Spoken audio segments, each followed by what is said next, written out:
Okay, there we go. Only took 2 tries tonight.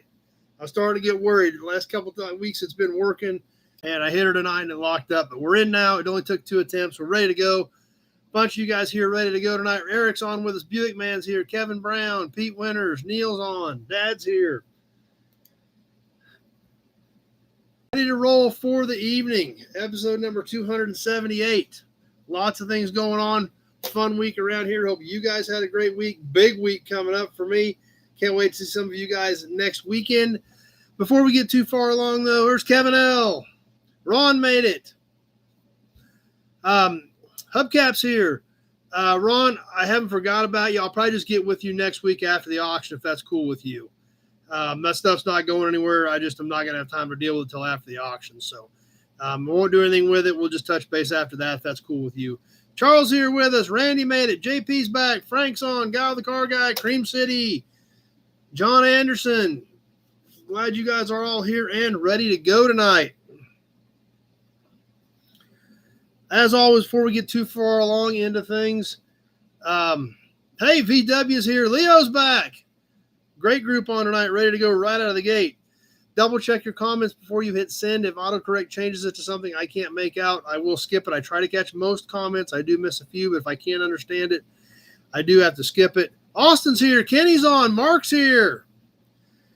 If you're on the Nobody Show Facebook page, I cannot see those comments. This is a shared video from the Nobody Else's Auto page on Facebook. You'll need to be on that page on Facebook or the Nobody Show YouTube channel if you want to comment, participate in the auctions, etc. If you just want to watch there and hang out, you're perfectly fine. Mike from New Waverly, Texas is here. All right, sounds good, Ron. Appreciate that. Trolls, we do occasionally get trolls on here. You guys do a great job of making sure they know they're not welcome. We have taken some steps to eliminate some of that. We do occasionally have one that sneaks in. I ignore them. You guys make sure they know they're not welcome, and they usually leave us alone. Super chats are always super awesome. We have the Supercharged Super Chat badge always geared up and ready to go for whenever we get a Supercharged Super Chat. And as always, we are dealing with ads. It is YouTube's game, and that's what they're going to do. So we work around them the best we can. Anyway. Oh, look at that. Right out of the gate. Boom. Supercharged Super Chat from Kevin L. starting us off right there. Just put the badge down. Had to get the badge back out. And Eric. Wow. Doubling up on the Supercharged Super Chats right out of the gate. Guile the Car Guy is now a member. Appreciate you joining the membership groups, Guile. Boom. There we go. Getting it rolling with Eric and Kevin L. right out of the gate. Appreciate it, guys. So, and I don't know what level you're at, Guile, but I don't know if you went up to the training level or not. If you're going to join Eric, Pete, and Bill in the training group, or just hanging out as a membership, and appreciate you joining. So anyway, hey, there's Big Job. What happened this weekend? I was kind of watching today. I don't know if any of you guys saw it. Bill Disk is here. They sold the museum out in Chicago today. Meekum did. I watched a little bit of that. They had a pretty good sale there, especially for cars that have been in long-term museum display, and everything was listed as not roadworthy. So you were kind of taking a gamble, and I thought the stuff that I saw, I thought brought really good money. But they also had a ton of memorabilia. So if you're curious, you can always go back and look and see what that stuff brought. But it was a two-day auction for one guy's collection. They had a lot of great stuff there. John Sanderson's here with us. So that was kind of interesting, catching bits and pieces of that. But overall, I thought stuff brought the money, considering it was all advertised as it has been on long-term display, and everything is going to need basic maintenance before you can drive it. So Rusty Oakie's here. Andy made it tonight.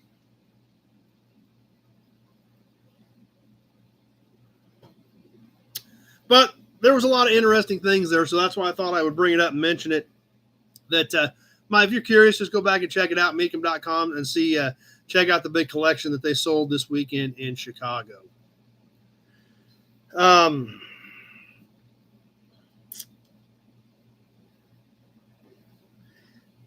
Did catch a local auction here this week. Dad and I went, basically pretty much filled the pickup with hubcaps. Dad did. Oh,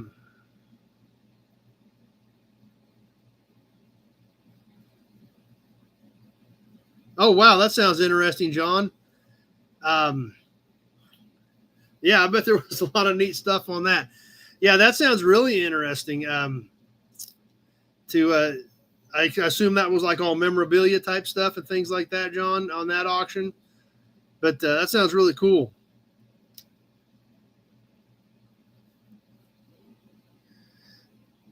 But we went to a local auction. Our friends at Car Auction Real Estate had this week. And like I said, Dad pretty much filled the pickup with hubcaps. I got a couple signs that we're going to be sharing with you guys on on our upcoming Toy Tuesday. Local signs that are super old, super old. So I was kind of excited about adding those to the collection. Okay, that's what I was wondering if there's a lot of memorabilia type stuff. So that would be pretty neat. Yeah, I bet it's interesting some of the stuff you get into working for an estate sale company like that. Of course, a lot of it depends on where you're located at, but as far as what you're going to get. But so anyway, but the fun part about, hey, there's Nate. This week's auction for you guys is that they're right here. I got 2 license plates that we may have sold one of each of them, maybe. These are really early. I don't come across them very often. I've got them both. So when I grabbed them, this is kind of what I was thinking was for tonight. So stay tuned. We'll get to those here shortly. These things are awesome. One of them is one of my favorite plates, and I think you guys are going to like them too. So we'll be getting to those here shortly when we get into the auction stuff, and we'll do them fairly early. We won't wait till the end to keep you guys in suspense forever. But man, these things are good. I was surprised. I'm getting kind of excited. We haven't had a Hudson badge. So I think you guys are going to appreciate these. And I think we're going to have some fun with them here very shortly. And but like I said, I was really excited about the signs that I got as well. So we'll be checking those out soon on an upcoming Toy Tuesday. What was I just thinking? There was something else I was thinking.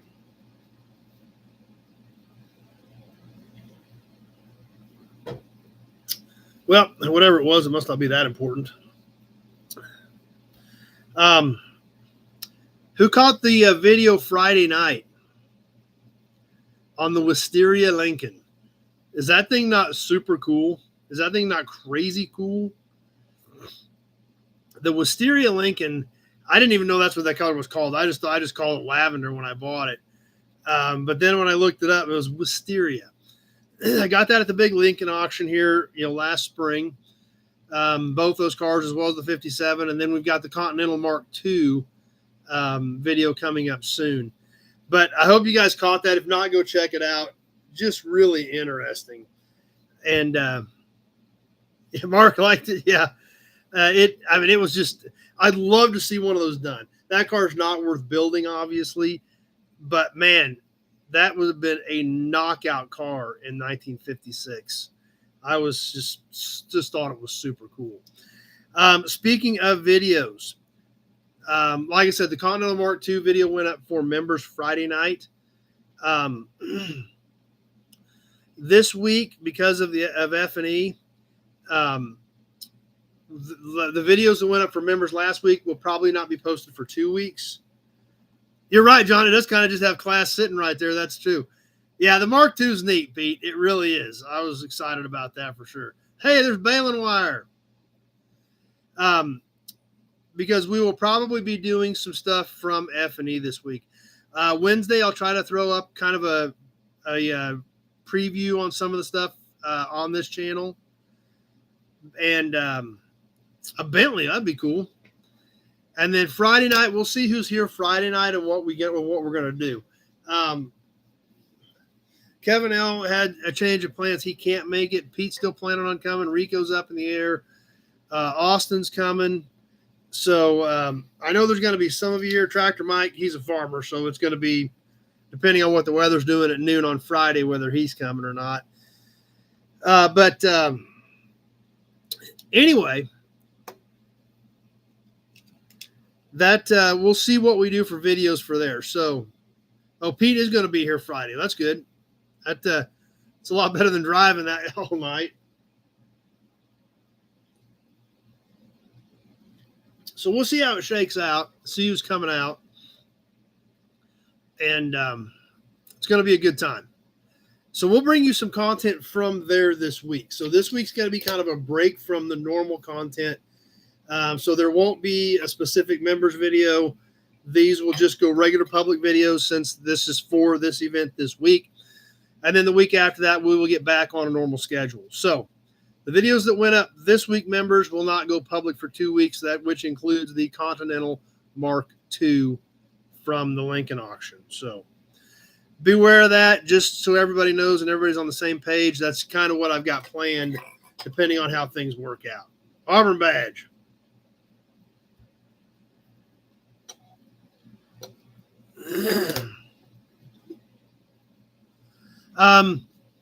I think Chris's wife live streams it on the F&E Facebook page. I think that's where she sets it up to run. Yep, I understand, Balin Wire. That's true. Yep, you got to work. So if you're not on the F&E Collector Auto Auction Facebook page and YouTube channel, get on both those, please, and check out what's going on over there. So there is a YouTube channel. There is a Facebook page. If you've not, followed the Facebook page and subscribed to the YouTube channel, jump on there as well. We will be putting stuff on those pages all week as stuff is coming in. I've been feeding a little bit here and there over the last couple of weeks, but as stuff starts showing up this week, we will start putting it out there quite a bit. So hit those pages, check them out, get them marked, and stay tuned for what's going to be coming up this week. Hey, there's Tractor Mike right there.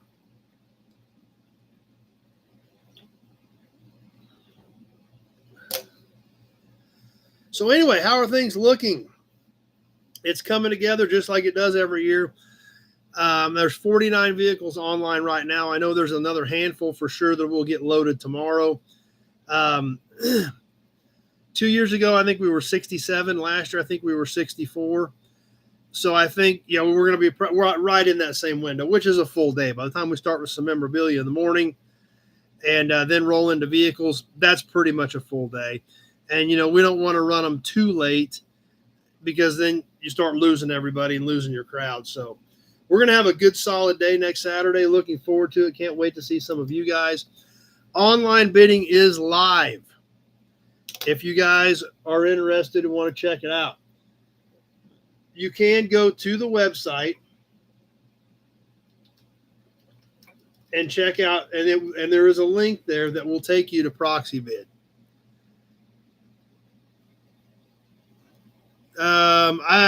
I don't know if that's what they've got it listed as. It's just F&E Collector Auto Auction on both of them, Guile.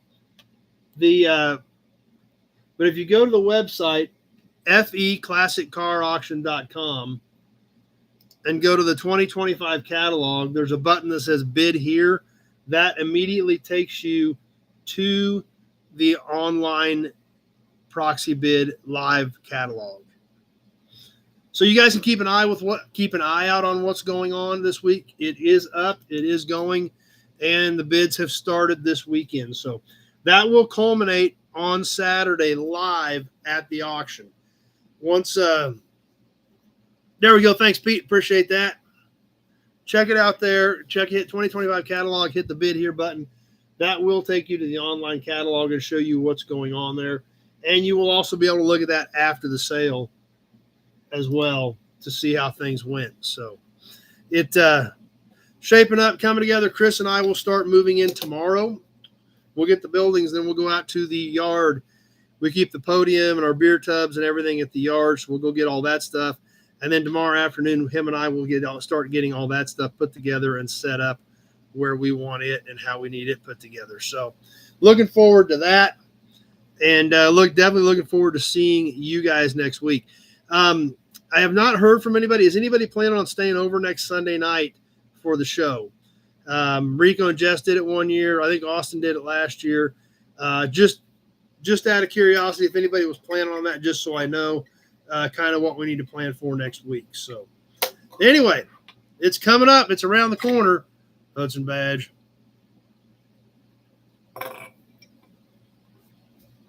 Yeah, you do have to be registered with Proxy Bid. You can't just jump on and bid. If you plan on using online bidding, you do have to be registered through Proxy Bid and be established with them to bid online. So it's a good point, Randy. Make sure you just can't jump on there and bid. You do have to register with Proxy.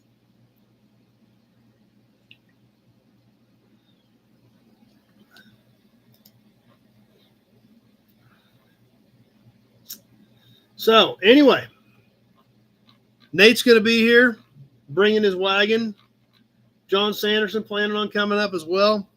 So we're going to have a good crowd here. We're going to have a good group of nobodies, and I'm sure I'm forgetting one or two names, but even though a few of you aren't going to be able to make it, we're still going to have a good group, and looking forward to a good weekend and catching up with you guys, even if just for a few minutes, the way my schedule typically goes. As we get close to the end of the week, my schedule gets way worse.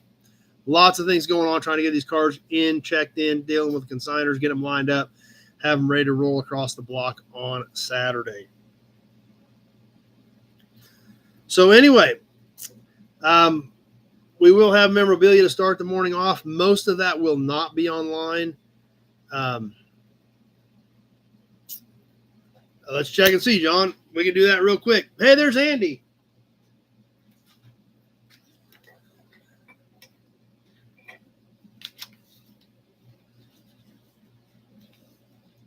Proxy bid costs you money. It's an addiction. Raffle this month. Who's in? John wants to make sure, so we'll just burn through it real quick and talk about it real quick. The raffle this month, the super cool little stubby Tonka wrecker. Who is in this week? Mark Tellen, Big Job, Tim B, Austin, and there's John Anderson. So, yep, you're in there. We will be giving that away. Was it next weekend, I think? Yeah, I think we're going to give it away next weekend. I think that's what we decided on, isn't it?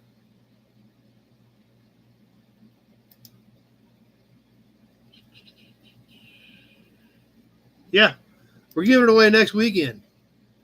Put in for it last night. Perfect. It must have been pretty late. I printed those. I did those about, maybe I didn't do it quite that late. So I just put those together last night. But I will make sure to keep an eye out for it, Hubcap, and get you in there so that we've got everybody in for the drawing. Okay, it was late. Okay. No problem. We'll catch her next time. But it's a super cool little truck, so can't wait to give it away next week and get it on the way to somebody. There were a few comments about the No Buddies page. Let's check that out and see what's going on the No Buddies page.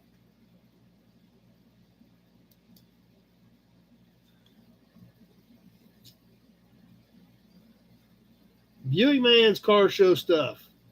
Lots of car show pictures. I tell you what, Matt does some really cool artwork. He posts some really neat stuff. If you guys are not on this page, by the way, jump on there and be part of it. Tractor Mike had the Fords out today. That's cool. Nick has a little Highway 50 sign, compliments of Kansas Highway Commission. Huh. That's pretty cool, actually. Cream City Pete car show pictures. Andy out with his Ford pickup taking some cool pictures after a storm. Yeah, that's true, Pete. Dude, I can't draw a straight line with a ruler, so it always amazes me when people can do that stuff. Lots of swap meet hauls. And Pete posted swap meet pictures. So, Andy got his dog with him. Now you got to go. If you're not on the page, you have to go now because Andy's got his dog posted on there with him, riding around with him. So, A lot of super cool stuff going on there. So much stuff we don't even have time to go through it all. But man, there's a lot of good stuff on there. So I appreciate you guys' participation in that page. It's cool seeing you guys sharing all your information and the support amongst the group with what everybody has going on. So, like I said, if you're not on there, be on there. Answer the questions. Zach or Andy will get you on there. I don't have anything to do with that page. I do look at it once or twice a week. We talk about it on here, but I just don't stop and comment on the stuff. But do know, guys, I do look at it, and it's always fun to see what you guys have going on, and gives us something to talk about a little bit here every week as we catch up. So.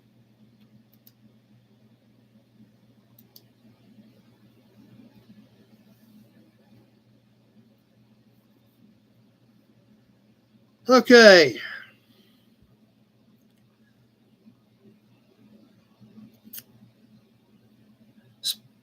Speaking of Lincolns, I got something else kind of interesting for you guys tonight. Let's take a break before we get to new inventory.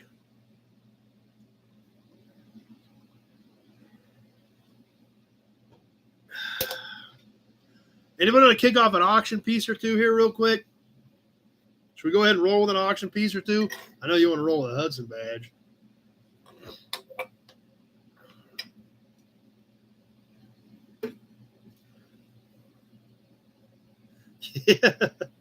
Yeah, I usually don't get too many arguments for that. Before we get to the plates, we'll get to the plates here very soon. But I did have a couple things that I wanted to share with you guys that I had set back for tonight.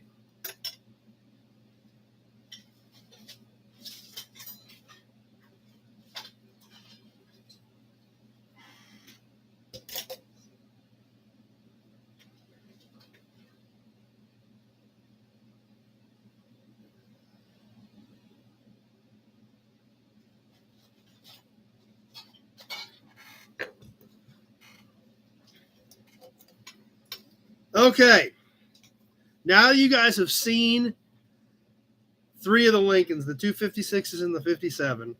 We haven't showed you the Mark II yet, but since we've showed you the Lincolns, now I'm going to sell you guys a couple of pieces from the Lincolns.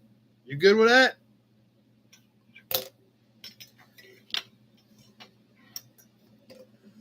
As always, we'll do these on a 90-second deal. I'll show you the piece. We'll talk about it. We'll go 90 seconds. I'll tell you when 30 seconds has passed. I'll tell you when 60 seconds has passed. At the end of 90 seconds, the high bid that I see on either one of my screens, be it on Facebook or YouTube, I will announce as the winner. So we have to go by what I can see because I know sometimes you guys see something different, but that's all I can see. Everything tonight is smaller stuff, so shipping will be included. As far as stuff that is sitting around right now, guys, I do have some stuff that I need to ship. There are several of them out there that was just 1 or 2 little things that I've been kind of waiting to see if I could put something else with them. If we don't get something with those here soon, I'll go ahead and get that stuff on the way to you guys. Just trying to make the shipping a little more feasible to keep this thing going and keep feeding itself. So anyway, we'll start off with some Lincoln pieces straight from the Lincoln auction. First off, we'll do a Lincoln script. I believe this is 56 off of the fender. These were gold. This one is kind of faded. Cool font to it. Studs are intact on this one. This one does have a little bit of length to it. Just plain point blank says Lincoln.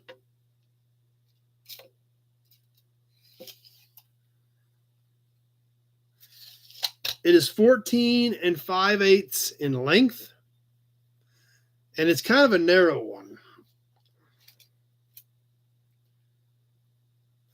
About 3/4, about 7/8 tall on the L. So this is kind of a fine, narrow Lincoln emblem. Pete, starting us off at 10. This is off of the 56. These didn't come off of the 2 cars in the video.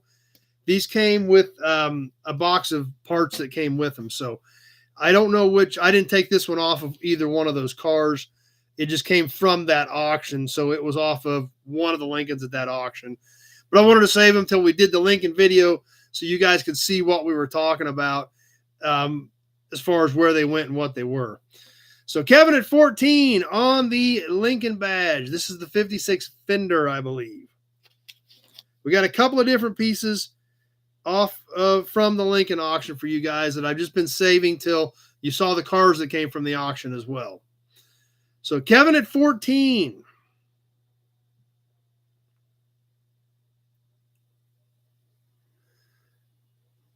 $30 seconds gone. 1 minute left to go. This one's not broken, chipped, studs are intact. See a little of the gold on it there where it's faded off. No Lincolns were harmed for the auction. Good point, Guile. Ron at 16. Hey, there's Mark Kirk just in time for some emblems. Coming up on the 1 minute mark on the Lincoln script. 1 minute gone, 30 seconds left to go.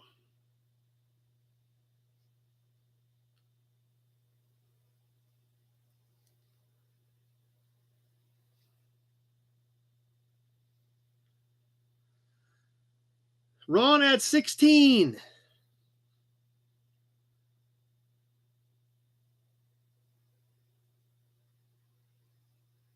Pete, 18. And that does it. We'll add that one to Pete's pile.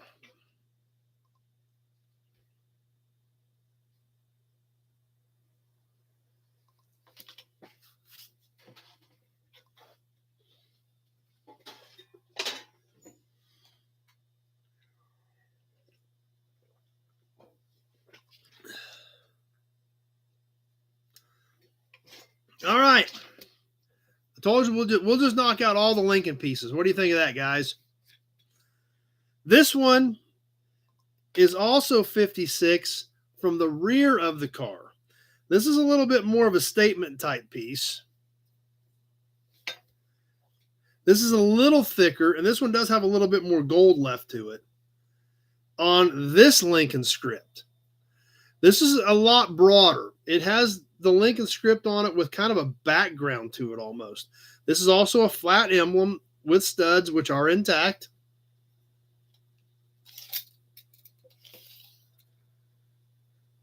$14 7/8, so basically about the same length, just more mass to this one. This one does have, obviously we see this one does still have a little bit of the gold left on it. So comparable in size, just this one is thicker with this outline, so to speak, around the Lincoln letters. So anyway, let's go ahead and get this one rolling on the timer. Who's going to get us started on this Lincoln emblem? John Sanderson at 20.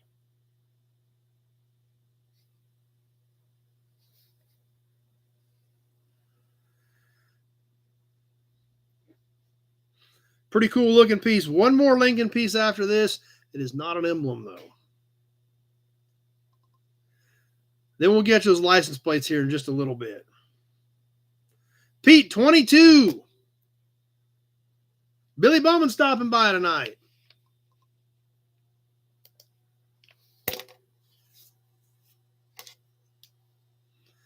Just past that 30-second mark, Pete at 22. There goes the hearts.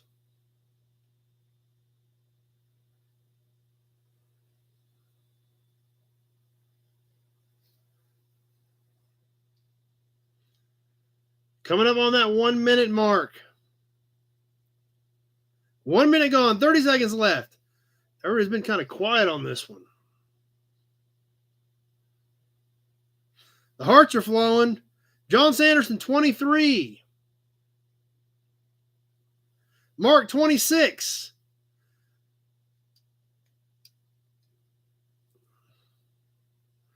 Coming close to the end, I've got Mark at 26.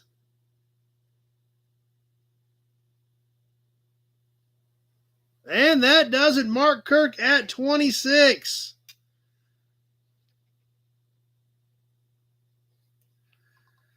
John Sanderson had a 30, and they're just a hair too late.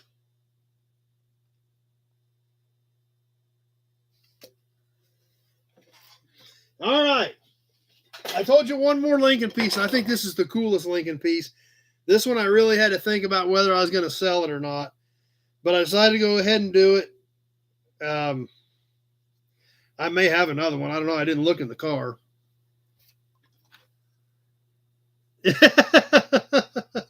I can see that, Mark. Okay. Here's what I think is a really cool piece. Like I said, I really debated about this. I hope maybe there's another one in the car. I don't remember. You guys probably remember. You've seen the video since I have. But we all love horn buttons, right? Check this one out with a gold knight in the middle of it.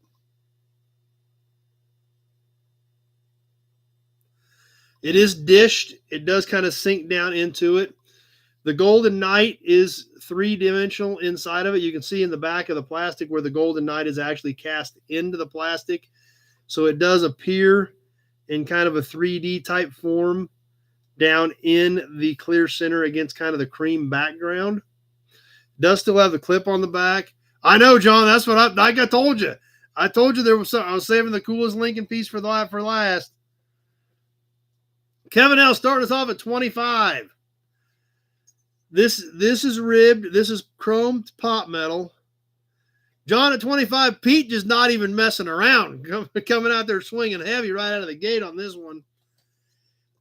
It is about 2 3/4 in diameter.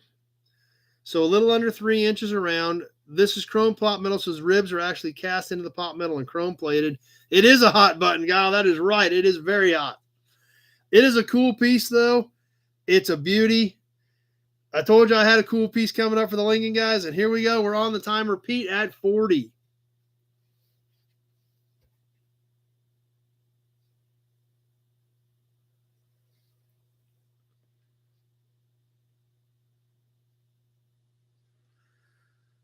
Closer. Does that give you a better look, Andy?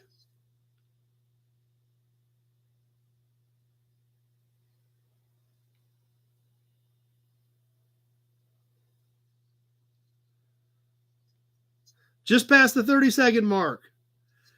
Eric's got his popcorn out for this show.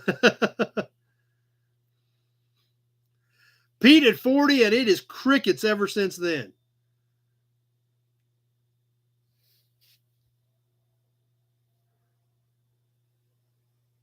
John Sanderson, 41.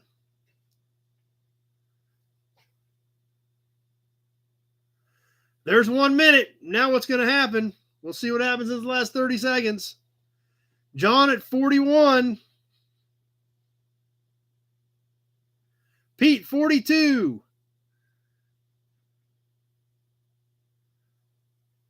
I wonder if he's got a knockout blow waiting in there yet. Ron, 45. Kevin, 45. We got a few seconds left. I've got Ron at 45. Mark, 47. Pete, 46. And that does it. Mark at 47. Pete and John had 46s. Mark's 47. Squeezed them out.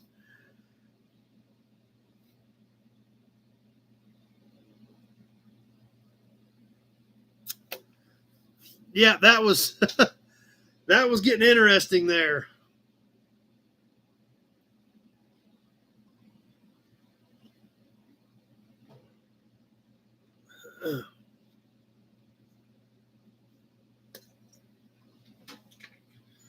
Whew. I ran out of popcorn. You guys want to do those plates now, or do you want to wait a bit?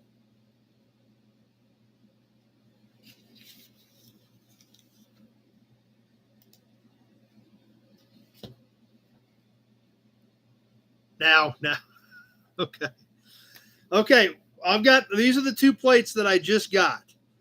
I got them at an auction Thursday. They are both amazing plates. They are both well over 100 years old. I will sell you what I consider probably the more interesting one first. And then we'll do the other one. So what we'll get, the ones that we'll do what I think is the better one first. They're worth probably about the same money because of the condition and the rarity. However, there's one thing I love about this plate. So we'll go ahead and do it. You guys are ready. We may have sold one of these in the past, but I'm sure it wasn't this good.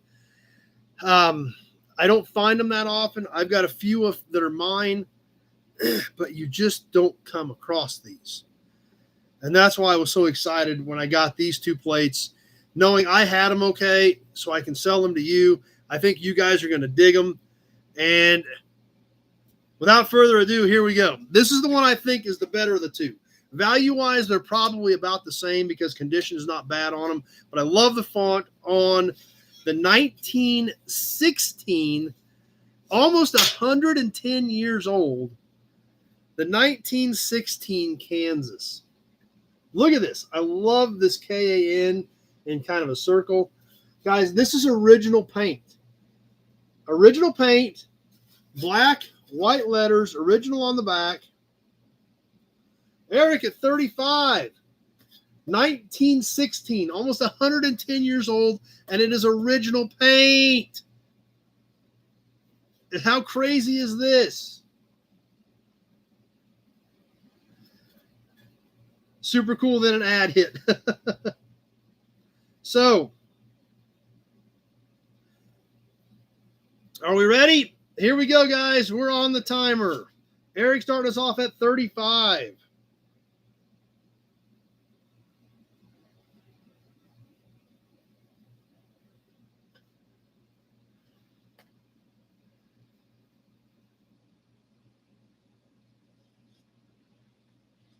We're live and on the timer. Here we go. I wonder what's going to happen on this.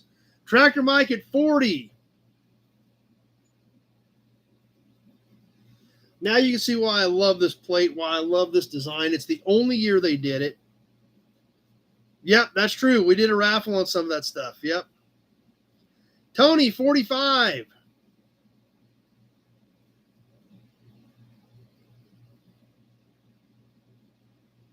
Coming up on the 1 minute mark already. Tony at 45. You're right. It is a statement piece because it's literally the only time they did this. 1 minute gone. 30 seconds left to go. Tony at 45. Where's the knockout punch? I bet somebody's got a knockout punch in there. Eric at 55. We're coming down to the wire. Eric at 55. Ron, 65. It's a beautiful plate. Original paint, 110 years old. Ron at 65.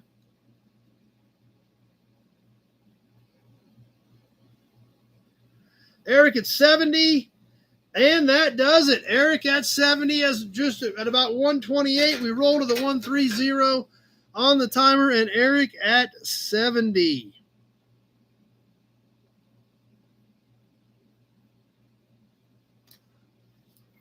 That's a great piece.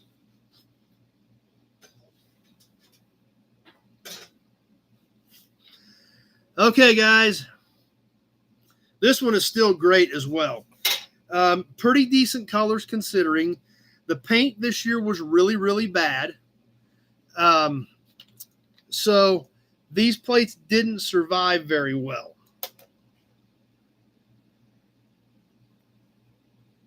Almost as old, but not as quite. This one does still present well for what it is.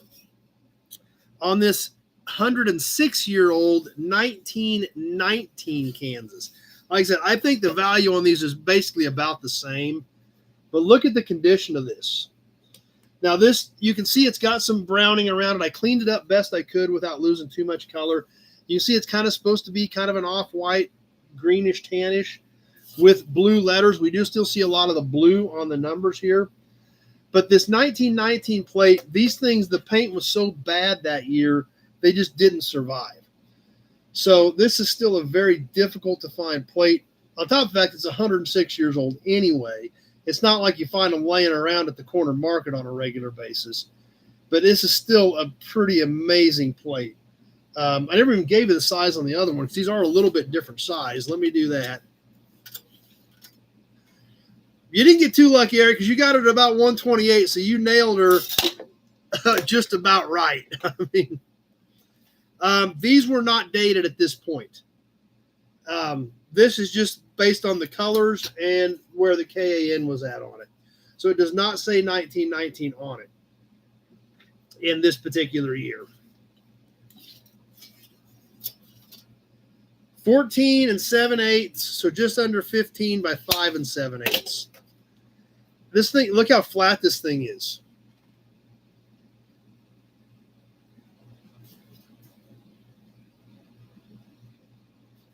So anyway, are we ready on the 19? So like I said, not quite as cool without the KAN in a circle, but still a rare, hard to find plate in really good condition considering it's 106 years old.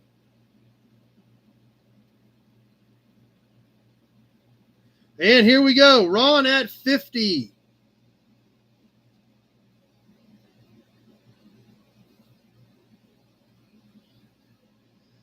Ron coming out, not messing around at all, starting at 50. And I can't say that I blame you.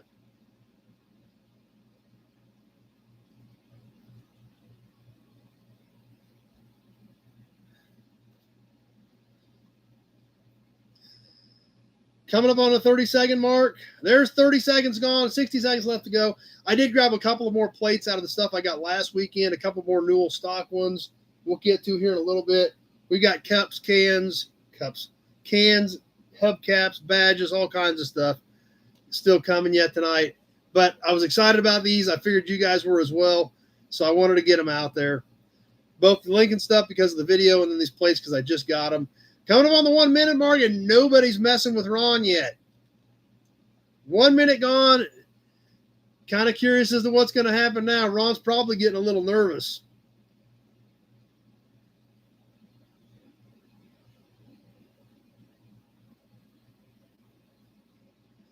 We're ticking away. We're coming out of the wire. Ron at 50.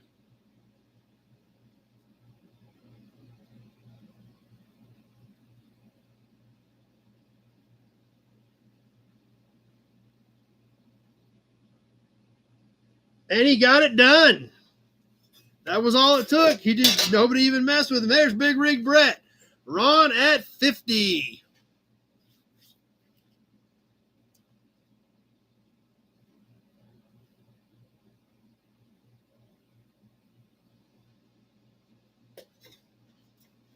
Eric had a 51 hiding in there. I thought there was something in there. I had a gut feeling somebody was going to take a shot, but just missed it. Ron at 50. Okay, guys, you see why I was excited about those two plates?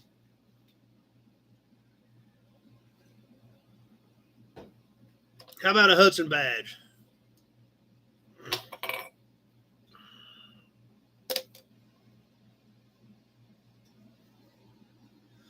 New inventory. We haven't talked about new inventory yet. Let's do that. Maybe catch an emblem and a can and a few things. And then we'll slide a few more auction items in here yet for you guys because we are in the auction mood tonight because the auction is next Saturday. So maybe we'll do a few extras even tonight. We'll see how it goes. We'll see how time goes and see what everybody feels like doing. But we'll see how it shakes out. We're in auction mode. Maybe we'll do a little bit more. But now you guys can see why I was excited about the plates. That age, that condition, you just don't stumble on them that often. So, new inventory. I bought kind of an interesting one Monday. I actually got another bullet nose, believe it or not. Yes, a 50 Studebaker. This one a Commander. Just a four-door, but pretty much a complete car with accessory front bumper guards. This thing looks like it's got a factory cattle guard on it. Big barb wraps all the way around the front on top of the bumper. It's kind of neat. So I think you guys are going to be excited to see it. Of course, I mean, it is a bullet nose, so everybody's always excited about a bullet nose anyway. But this one is a little bit different. I've had some champions. I've got a lot of Studebakers in that era, but I don't do a lot with them. It's bits and pieces here and there. So the differences between the Commander and the Champion, things like that, I'm not extremely familiar with. I did notice when I looked at this car that a lot of the nose looked different. The park lights were and the headlight bezels were completely different. Even the mustaches on the side of the hood looked slightly different. So we did a little bit of looking, and basically the bullet nose is the only thing on the front clip that's the same between a Commander and a Champion. It is a bigger nose on a Commander, so I believe it is a factory bumper guard. The way it looks, I'm sure it's a factory accessory bumper guard for a 50 Commander bullet nose. So we'll get the video done on that here one of these days and check it out so you guys can check it out. But yeah, I mean, it's crazy. So appreciate that, Ron.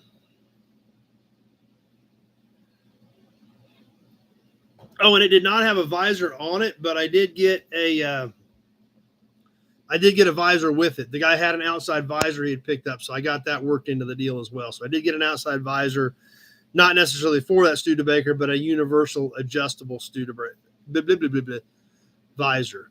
No big job. It's a 4-door. And hype, that's true, Dean. Hit the hype button. We talked about that. I'm not familiar with it on my end that well, but I've been seeing stuff on it on the backside. So, yeah, definitely hit the hype button if you can. I appreciate that, Dean. So that's kind of interesting. Like I said, it's a 4-door, but it is pretty complete. So we'll get a video done on it. You guys can check it out and see what you think of it.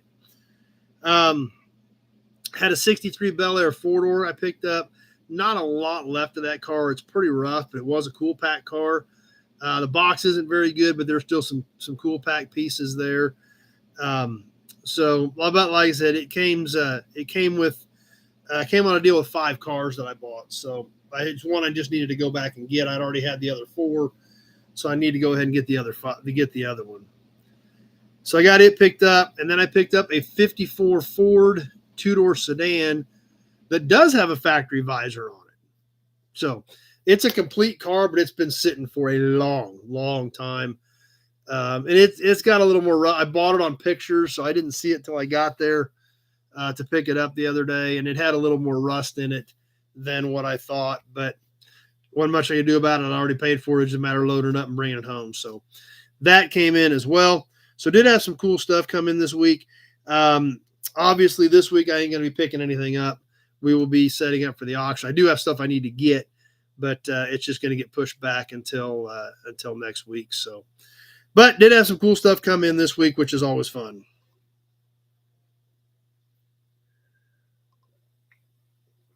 Promo model. Another one from the big Chevrolet collection. Believe it or not, we're not done yet. It's been over a year, and we're still checking out Chevrolet promos out of this collection from the auction Dad and I went to last September. We've got 8 or 10 more to go, believe it or not. And once again, this one, not the most exciting, but there again, condition on all of these is excellent. There were no boxes on any of them, but these were all kept at the Chevrolet dealer's house. They took what they liked home every year and put them on the shelf, and that's where these all came from. Tonight, we've got the 1978 Silver Anniversary Corvette in silver. So I looked up the colors. I thought, well, maybe they have some cool anniversary silver or something cool to go with. No, they call it silver. It was just silver. Yeah, I'm actually in pretty good shape. We'll catch that here in a second, Pete. I'm actually not in bad shape on that. This one was painted. Yeah, you guys are still trying. We're not selling any of these Chevy promos. Yeah, I know you guys are still trying. I don't blame you. But as we see the gray on the bottom, the piece of injection molded plastic with catalytic converter, they got the catalytic converter on there. As we talked about before, these are all one piece. They're not very detailed. The interior does match the gray on the bottom. These bodies were painted to show off the bright silver that was available that year. We see the 78 on the tag plate on this particular one. And I don't know if you guys will be able to make it out or not, but these actually do have silver anniversary badges, the big round silver anniversary badge on the car. on both the tail and the front hood. So done up just the way they should have been done. This one, obviously, just like the rest of these, in excellent condition. Of course, original tires, wheels, no chips, brakes. On the hearts are still flowing on this thing, so that's a good sign. You guys are digging it. And like I said, just a pretty nice piece. Yes, this was the pace car year, where obviously the black and silver combination was extremely common. In fact, I think they made more of those than any other color combination that year. But yes, that was the 78, was the pace car black and silver edition, as well as the 25th anniversary. Yep. But actually, this was the dealer himself. This was a small dealership, so I think he was salesman, general manager, a little bit of everything. But that's how they kept all these. That's the one we've got tonight, the silver anniversary 1978 Corvette in silver.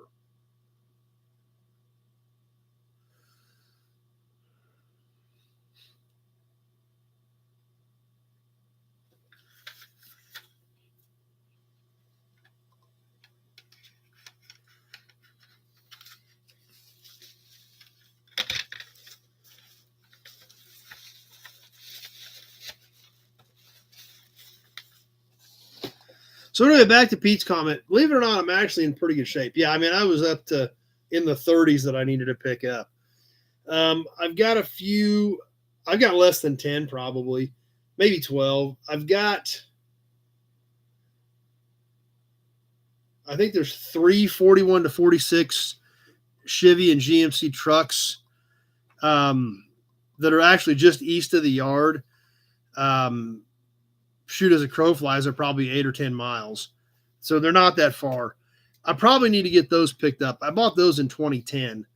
So one of these days I do need to go grab those and get those pulled out of the trees. So, but those I do need to get.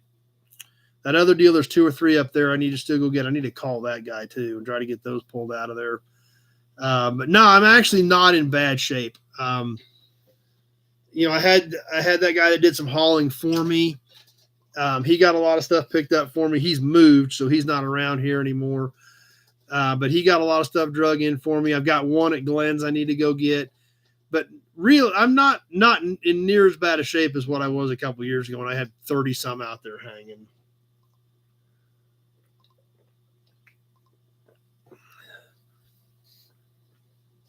Yeah, that batch has only been there for 15 years, but it's one of those deals.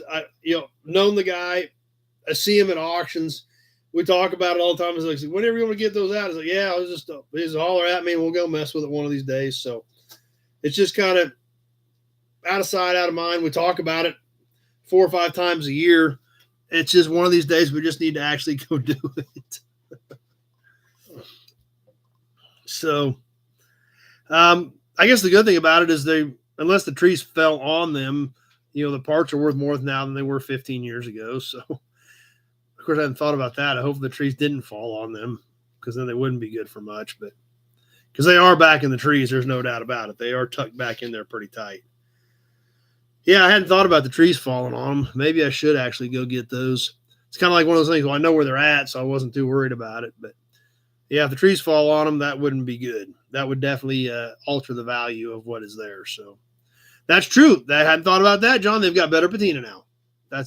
I'm letting them age. That's what I'm doing. I'm letting them age out where they're at to maximize the. Let's see. How do I put this? I'm maximizing the use of the trees and the leaves and natural light through the trees to help perfect the patina. Yeah, right. That meant nothing. Nobody's Gathering a Recovery Edition. Hey, there we go. We can do that. Hey, there's Michael Brown. Sounds good, Balin Wire. I will definitely keep that in mind. Appreciate that. Because sometimes that does pop up, out east of me. So that's right. Yeah, I'm glad you agree, John. Sounds about right. Ecologically friendly patina. That's right. Hey, there's Glenn.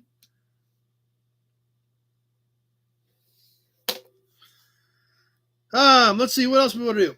How about a badge Farm find rarer than a barn find. There you go. Tonight's badge is something we talked about, 2, 3, maybe 4 weeks ago. In fact, it was during last month's raffle. It's kind of how it came up. Somebody asked the question when we were talking about valve covers, about Pontiac valve covers. And Pontiac's valve covers were pretty much just basic. They were painted or chrome. If you had something fancy, you got chrome. Otherwise, they were painted.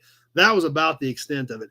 And it was the same valve cover. Same shape, same stamping. And just if it was high performance or cool, it was chrome. If it was plain engine, it was painted. And that's just how they came. When we were looking at the valve covers, like on last month's raffle, where the Cadillac is stamped in them, the big M was stamped in them, the Spitfire, all that stuff that was stamped in them. Pontiac didn't do any of that. We had that discussion. Even with Tony and Steve were on that night, being Pontiac guys. I threw it at them, make sure I wasn't missing anything. And the only thing I could remember that I came up with, and they both agreed with me, was the 1956 Pontiac valve cover. Now, they didn't stamp anything in it. It was still just a basic valve cover. But they put something cool on it. They put this aluminum plate. They basically just riveted it to the top of the valve cover. And I think this was 56 only. I'm not sure about 55. 55 may have done it. But I see them on 56s is where I typically see them. For the Pontiac Strato Streak.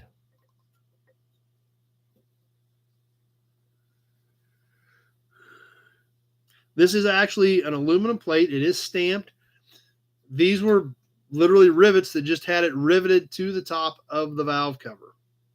As we look at the back of it, you can kind of see where obviously it's a pretty thin piece of metal. But you can see the stampings in it. This ridge is stamped in it around the outside perimeter. Michael's trying to buy this. Nope, don't want to sell this. We'll slide a few more auction pieces in here in a minute. You guys are getting a little jumpy, so we'll slide a few more in. It is about 12 3/8 long, so just over 12 inches long. Lots of hearts. Wow, that's a lot of hearts. And 1 3/4 inches tall. So, like I said, this is something kind of different. I didn't realize I had one off. I knew I had one. I didn't know where. And I stumbled across this the other day, and I was like, we were talking about that. Let's get it out while we remember it and talk about it. So this was the 56 Pontiac valve cover Strato Streak badge that went right on top of the valve cover in 56.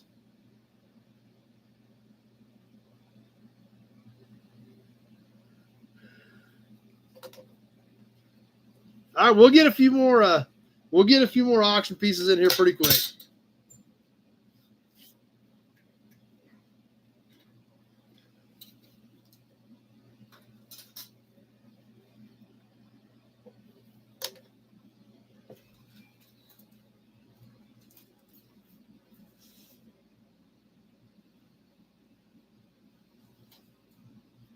Yeah, they're not very common.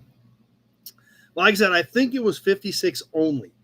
So, I mean, it literally has to be in that particular window to find one. Oh, man.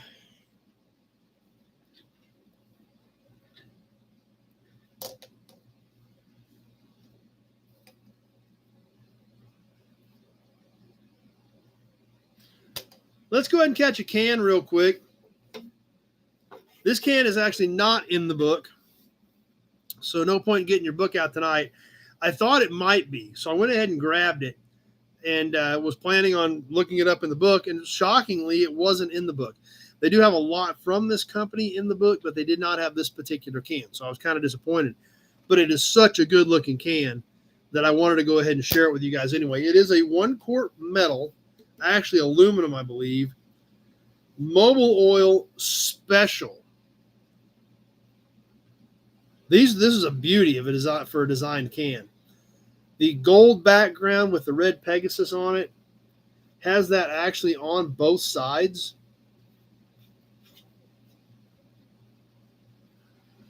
Whoever used this can originally actually, for some reason, punched it on the bottom.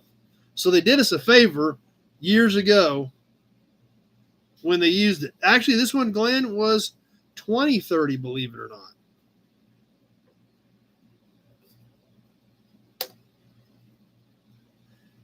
Eric's trying to buy this, but you guys are getting awful auction jumpy. I'll see if I've got another one and try to get one in the auction if I've got one.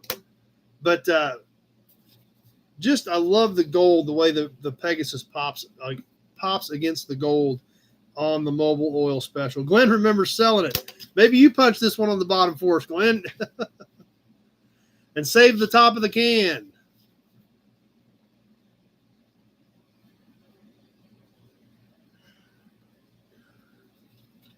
We can see the seam over here, so we can see that it is a metal can. Unsurpassed for automotive engines. Adds octane numbers to fuel performance. Reduces knock and pre-ignition. Adds to operating smoothness, economy, performance, power output. Reduces fuel and oil waste. Adds years to engine and car life. This stuff did everything.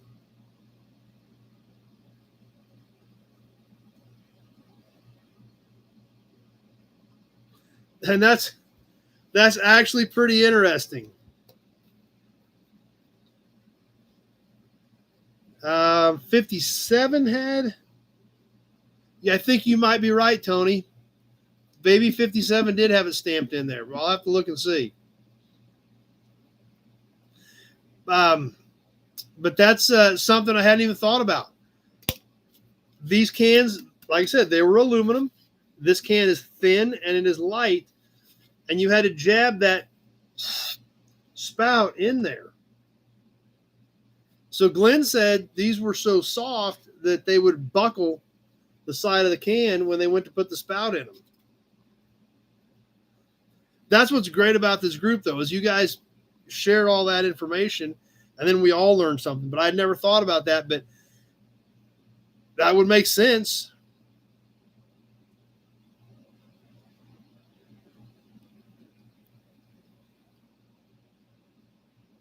I've got a couple 57s. I'll have to look at them, but you might be right, Tony. Maybe they did stamp them in 57. So that's the can for tonight. The great looking Mobil Oil Special in the odd weight. Well, like I said, it could be 10. What's this? 10 or 20 W30. I guess back then they just kind of got them close. Mike remembers the paper-sided ones collapsing. I can see that too.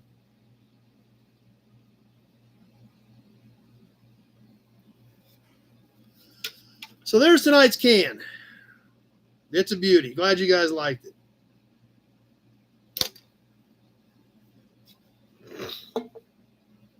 All right, you guys are ready for more auction stuff, obviously. Everything I hold up, you're trying to bid on it.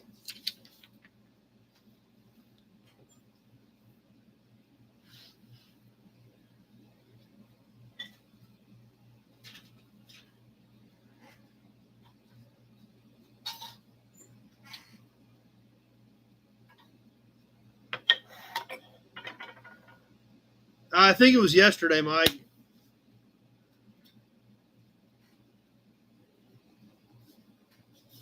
But yeah, I did know that they were having that yesterday.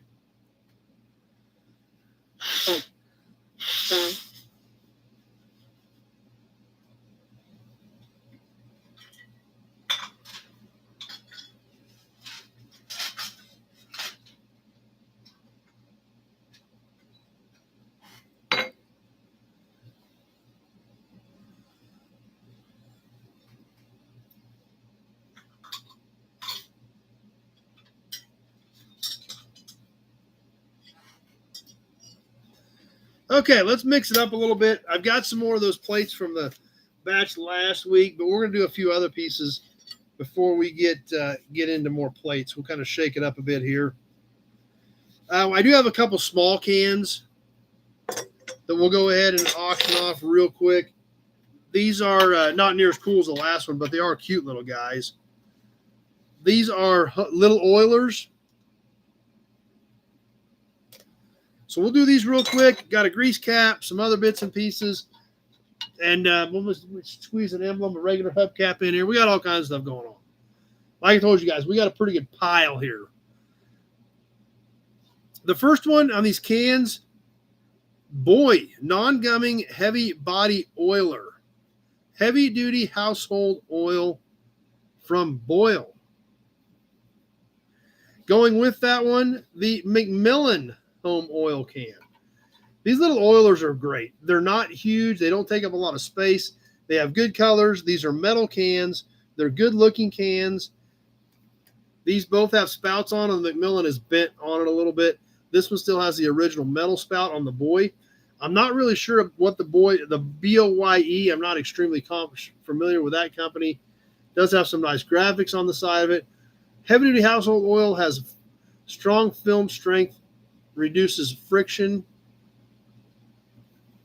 So, like I said, these aren't high dollar ones, but they're cute little dudes. Let's go ahead and roll with these two. We'll sell these, and then we'll get into some other stuff. So, who's ready to kick us off on the pair? You're going to get them both.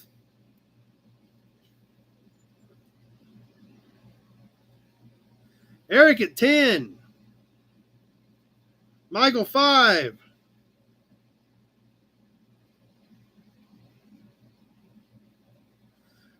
John 11. Ron 12.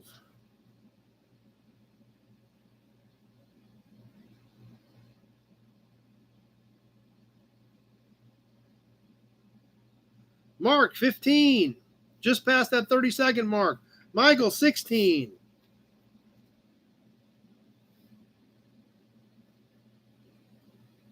John 17.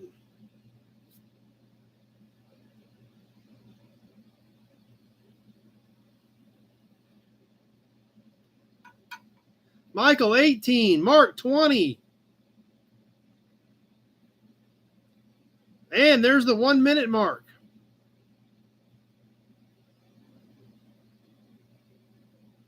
Michael 21.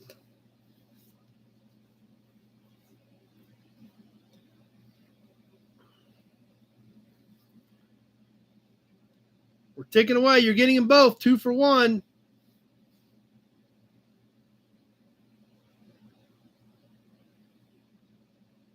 Getting ready to wind it up. Michael at 21. And that does it. Michael at 21.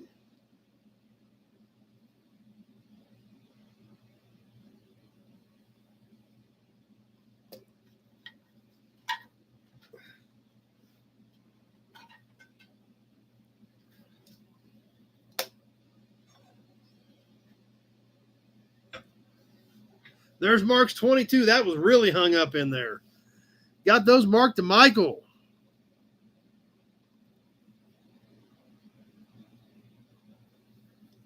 Where's our Blue Oval fans at? 2 unique pieces going on this deal.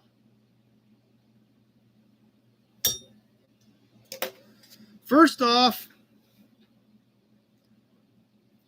this doesn't look too exciting, just a basic old wrench, but it is a factory Ford wrench. Probably T era, I'm guessing.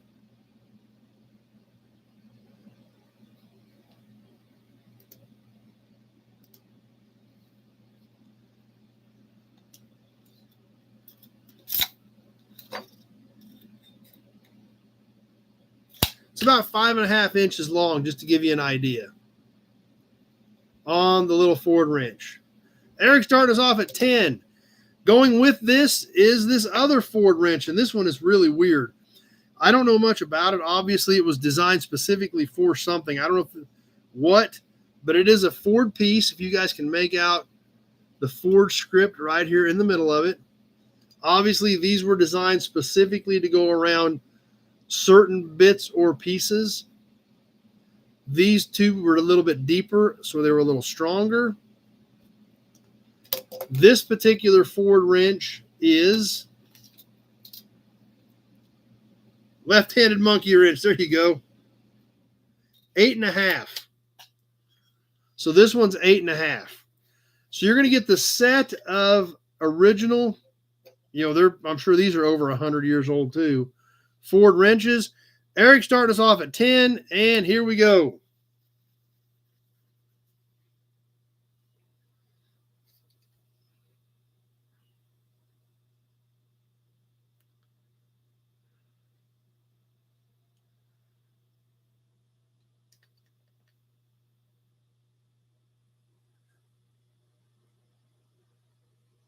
Coming up on the 30-second mark, and it's still Eric at 10. You're getting both of them. Ron, 15.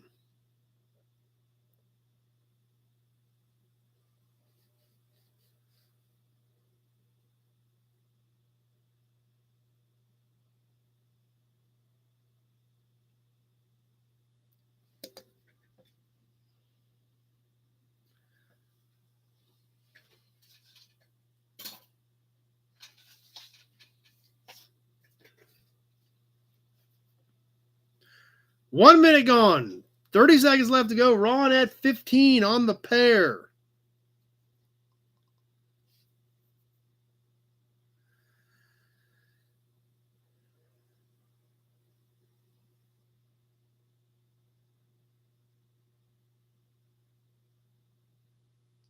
Eric at 20. Taking away, we got a few seconds left. Eric at 20.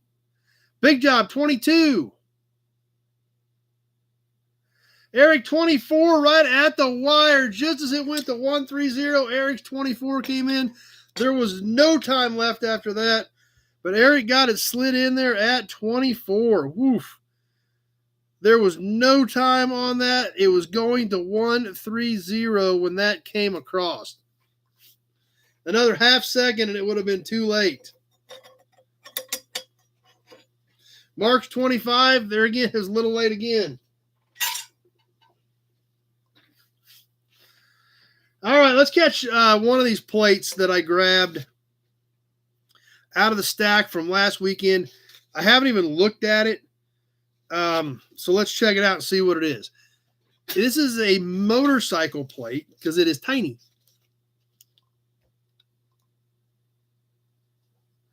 So let's see what's in here.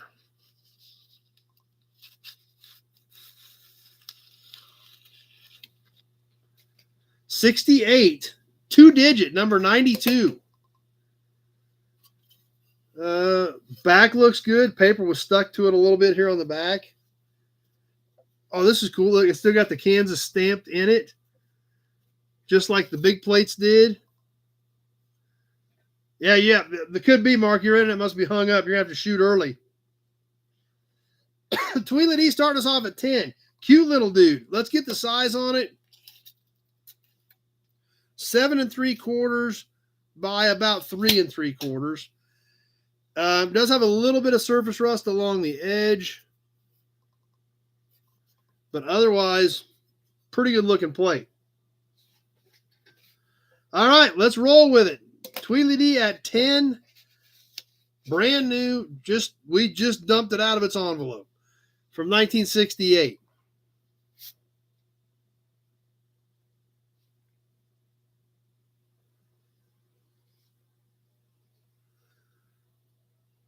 Michael, 11.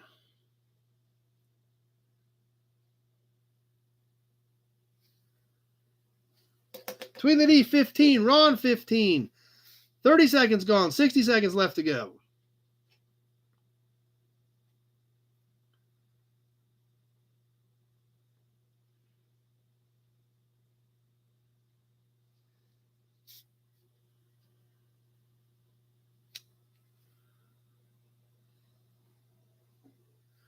Coming up on the 1 minute mark.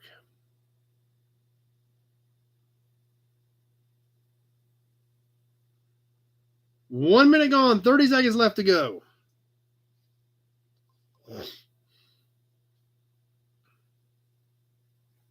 Eric, 17.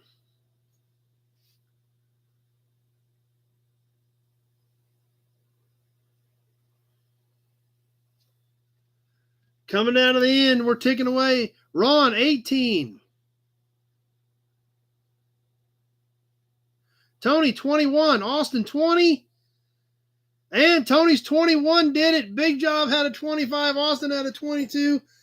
Tony's 21 is what we had at the 130 mark.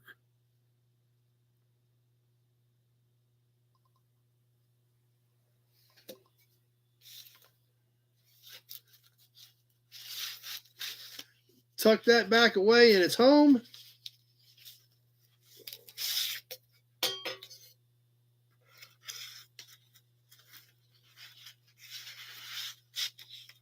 And we'll get that headed to Tony. You guys might want to hit refresh. Maybe that'll kind of catch things back up. Sometimes that helps.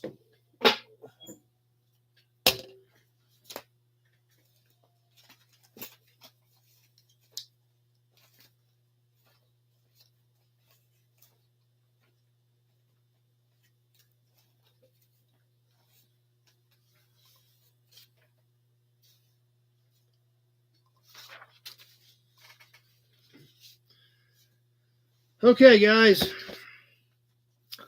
We haven't done story time in a few weeks, and I have one out here, but it's been so many weeks since we've done it, it's kind of got buried. Let's see if I can find it here real quick.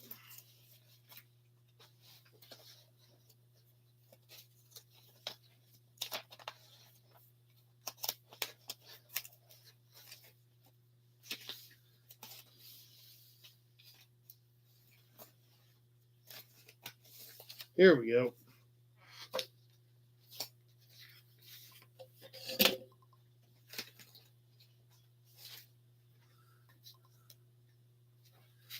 I think we're going to do it next weekend. I was trying to remember that earlier, Tweedly D.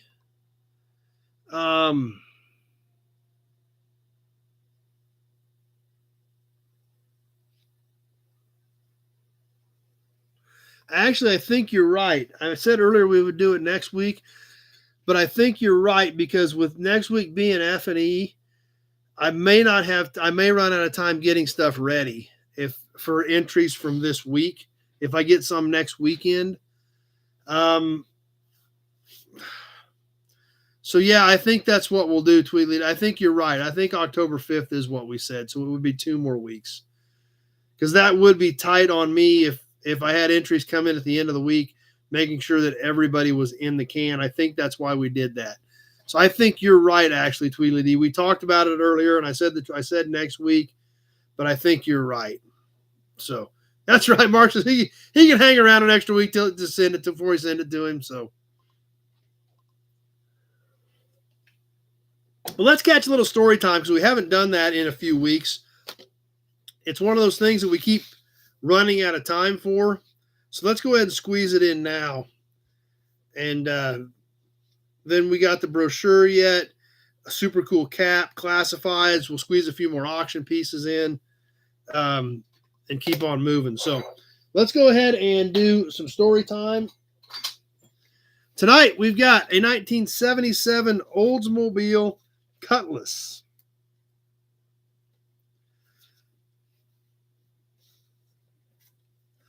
Pictures out of the old scrapbook. Here it is, 1977 Olds Cutlass. So, as Paul Harvey would say, let's get the rest of the story on this old Cutlass. Yes, we've got all of Dad's old files and archives of when he was doing these cars way back when. So let's see what's in the folder.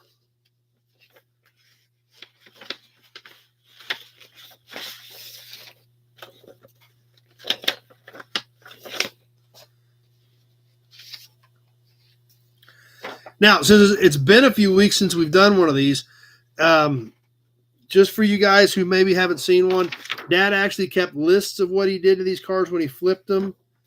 He kept the tickets for the parts. So let's see what we've got with this one. A lot of parts tickets.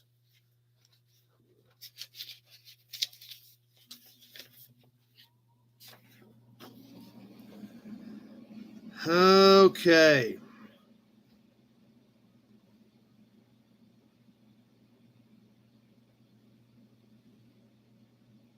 So this one was hit. Hit good the way it sounds.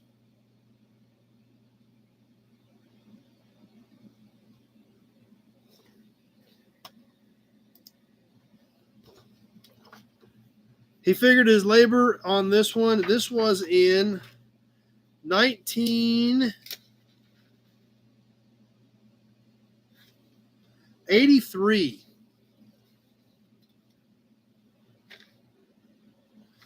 This was September, October of 83. So 42 years ago.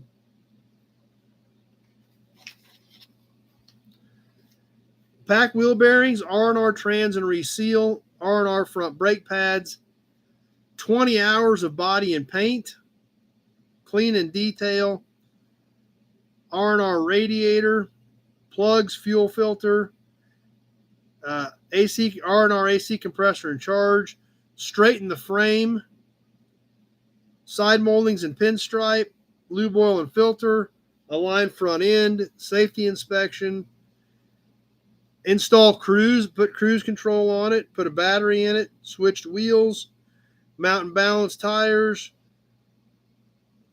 R&R right mirror, R&R heater core. So this thing must have been hit pretty good. Probably tweaked the front of the frame is what I'm guessing. Let's see what all of our tickets here tell us. There's the ticket for straightening the frame, September 17th of 83. So $45 to straighten the frame. So if he was figuring labor at $8.50 an hour, they were probably charging $10 an hour at the shop. So probably 4 hours to straighten the frame at $45.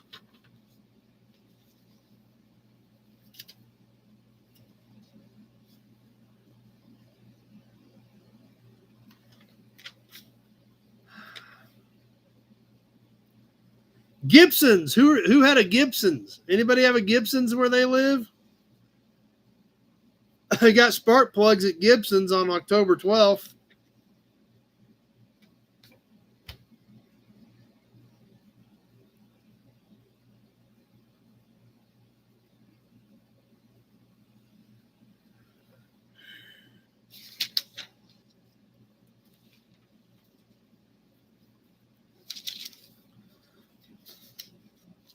You can't see that paper? This one doesn't come through clear on your end? Maybe it's because there's too much stuff on the back of it. There's stuff printed on the back. Maybe that's coming through. Is that better?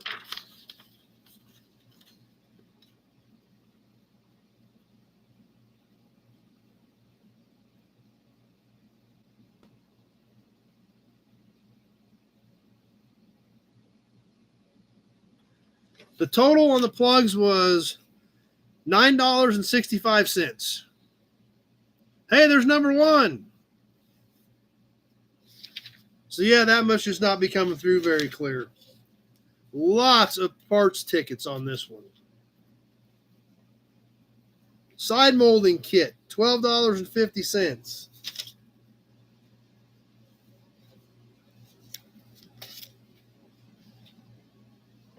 Just paid $6 a plug, yeah. Paint, 1 quart, $10.45, 1 pint, $6.45, 1 gallon of thinner, $6.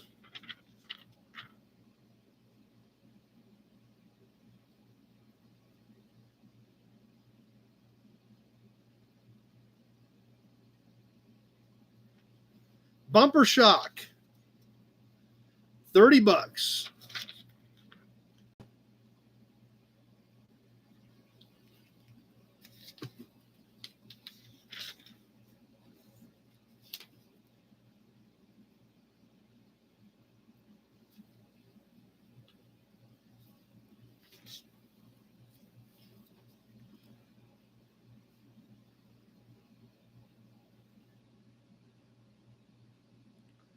Okay, I'll try to make out. Okay, yeah. Okay, so this was popped in the nose. Header panel, $120. Grill, $52.50. Left park light lens, $30.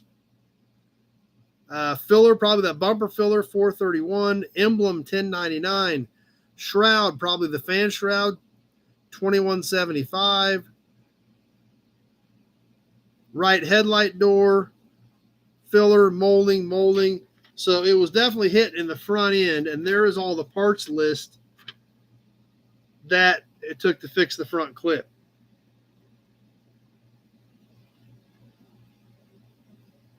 Hey, there's David D.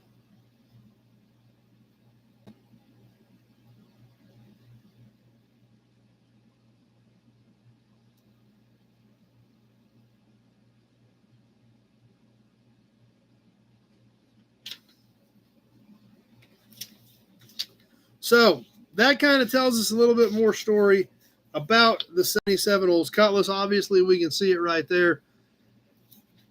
Looks normal again, but was definitely popped in the nose when Dad bought it as a rebuilder in '83.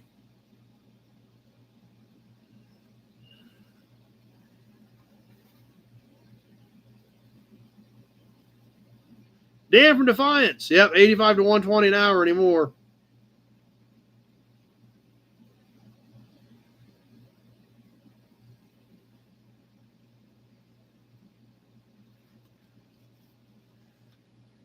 Yeah, thanks, Kevin. I know you guys enjoy it. It's just the last couple weeks things have gotten busy. Yeah, and there's a few of them in the scrapbook where Dad had a picture of when he bought them wrecked, but not very many of them. But and I know you guys do enjoy it. The last couple weeks, it's just time hasn't gotten to it. We need to get back in that groove. And next week we probably won't have it either, because next week is going to be kind of just whatever we get to. I'm not going to have time to plan or prep. I usually do this on Saturday evening when I'm down here. And next Saturday is obviously going to be extremely busy. So we will try to get back into a normal groove on this. I know you guys enjoy it. I like doing it. You know, some of this stuff I remember, some of it I don't remember. You know, this all happened right around my birthday when I was turning 9. So in this October of '83 window. But I kind of vaguely remember this car, but not very well. F&E Collector Auto Auction, Michael. My auction that Chris with Car Auction and myself do every year. Just making an auction night. We may just thin some stuff down. We'll probably recap what happens with F&E, and then we may just sell some stuff. That may be what we do. Big job. It'll probably be a short episode, but we'll just see what happens. It's going to be pretty loose, and I don't know if anybody does decide to stay Sunday and do the show Sunday night. I haven't heard from anybody yet, but Rico and Jess did it one year, Austin did it last year, so we'll see what happens there. I'm still a kid, so we'll see what happens. We're just kind of we'll leave it loose. So. A lot of these that he bought that were wrecked came into the dealership. They whether they towed them in or whether they traded them in. Sometimes somebody would have an accident and just trade them in. Okay. Dad just commented on Facebook. He did that car at the same time we were building the house in Galatia. And he took a 7198 in on trade. So he did that car while they were building the house on the weekends out in Galatia. So might have big job. We'll see. So that car was when they were building that house and he needed the money. So that explains why I probably don't remember that car. That was probably knock it out quick and send it down the road and keep the cash flowing while they were building that house. So that would explain why it wasn't around very long. I don't remember a lot about it because they needed to keep things moving at that point to keep that house project going. But a lot of this stuff, Balin Wire, like I said, they may have towed it into the dealership. They did have a tow truck back then where he worked. They may have towed it in and the people just traded it in just the way it was. So a lot of these I don't think had salvage titles because he just bought them with, from the people at that point. Back then the salvage title thing was not nearly as big a deal as it is today. Some of those, they may have just got an insurance check, sold dad the car. Oh, look at that right there coming in from Kevin L. Another supercharged super chat. Boom. Thanks, Kevin. Appreciate that. Number 2 from Kevin tonight. Always appreciate the supercharged super chat. Keep things going. And the fact that you guys think that what we do here is worth throwing a couple bucks at is pretty cool. Thanks to Kevin L. for another supercharged super chat. For story time. So, obviously back then it was not near as big a deal as it is today. Obviously in today's world, if you have an accident, the insurance company is involved. Even if they let you keep the car, a lot of times they will brand it. Whole different world than it was back then.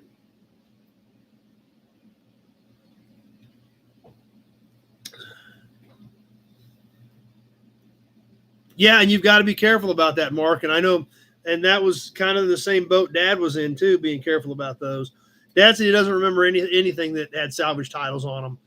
A lot of them were used trade-ins that they were going to wholesale, but he doesn't. Even the crash ones, he said he doesn't remember any of them having a salvage title on them at that point.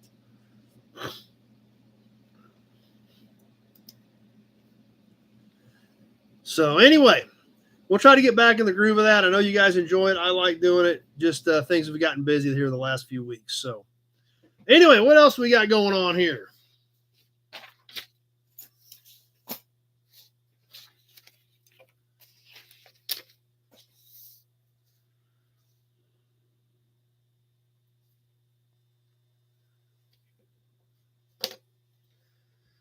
How about tonight's cap?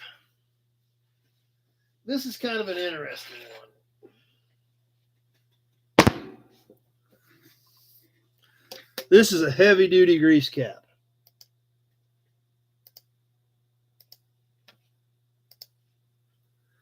And it's something that's kind of interesting. Sounds great, Kevin. Thanks for being here.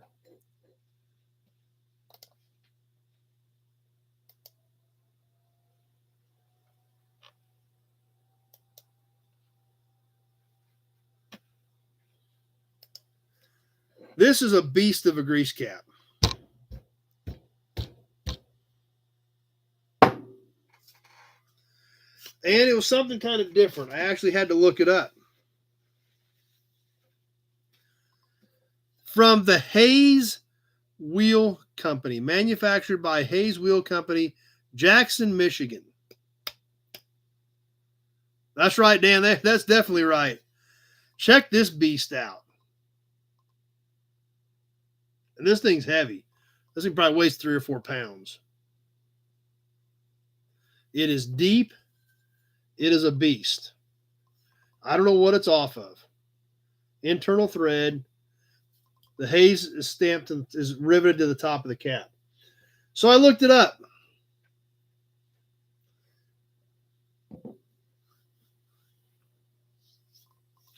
The Hayes Wheel Company, founded by C.B. Hayes in 1908. Oh, you could club somebody with this thing. There's no doubt about it. Founded by C.B. Hayes in 1908 and came to Albion, Michigan in 1912-13. At one time, the firm manufactured 50% of all automotive wheel hubs in the U.S. The firm was located on the corner of North Clark Street and Edison Avenue in a building formerly occupied by the T.C. Prouty Company, which manufactured locks. C.B. Hayes also established another firm, the Albion Bolt Company, which through time became the largest manufacturer of automotive nuts and bolts in the world. It first located itself just east of the Hayes plant. The Hayes Wheel Company was a major Albion employer and at one time had a payroll of 180 people, including women. The company was merged in 1927, and the two plants were merged at the Hayes Wheel locations. Anybody care to guess who they merged with in 1927?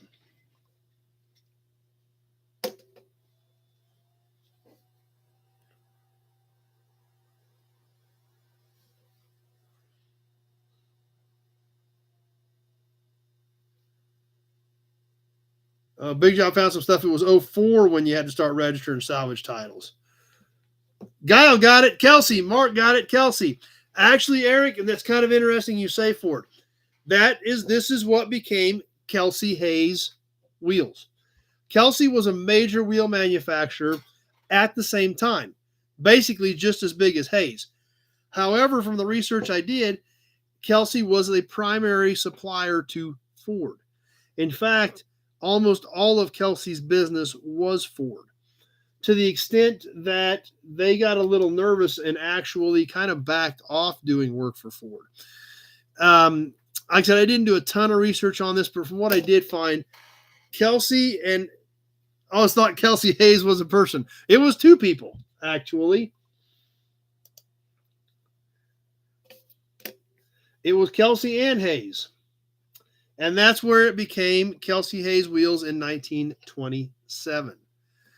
But since Kelsey was doing so much business with Ford, that's why they kind of wanted to expand, get some other customers, because if something had happened with Ford or Ford pulled out, it could have bankrupted the company.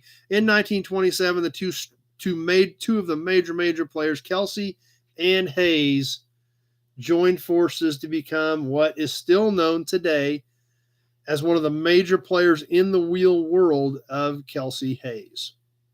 So I didn't know that till I just looked it up tonight. Interesting factoid for the evening with our grease cap. So, like I said, this thing is a horse. No doubt about it. One thing that is interesting, if you guys are going to be able to see it, or I don't know if you can or not, this has kind of a release cap in it, or a release lever over here on the side. And I've got another cap similar to this. I don't remember if we looked at it or not. I think we did. But one thing that I did notice, if we look at the back of this, if you see down in here, this actually has a hole in the middle of it. And I need to find that other cap. I didn't have time to dig it out. Maybe I'll dig it out for next week for a little tidbit. I don't know. I think it's cast iron. But it don't look like cast iron. It's cast something. I think they could change these badges, and this cap was probably used on multiple different wheels. I'm going to dig that other one out that I found that has this release thing on it and see if it's the same cap. Maybe we'll try to do that for next week. But this thing is a horse. But yep, I bet this cap was used on various different things. This one was one they branded as Hayes.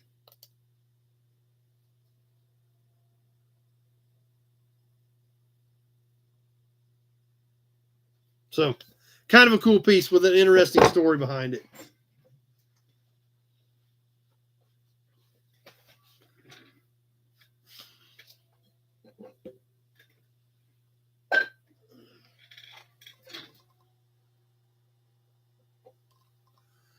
A couple more auctions yet, and then we'll do do the brochure, maybe a few classifieds.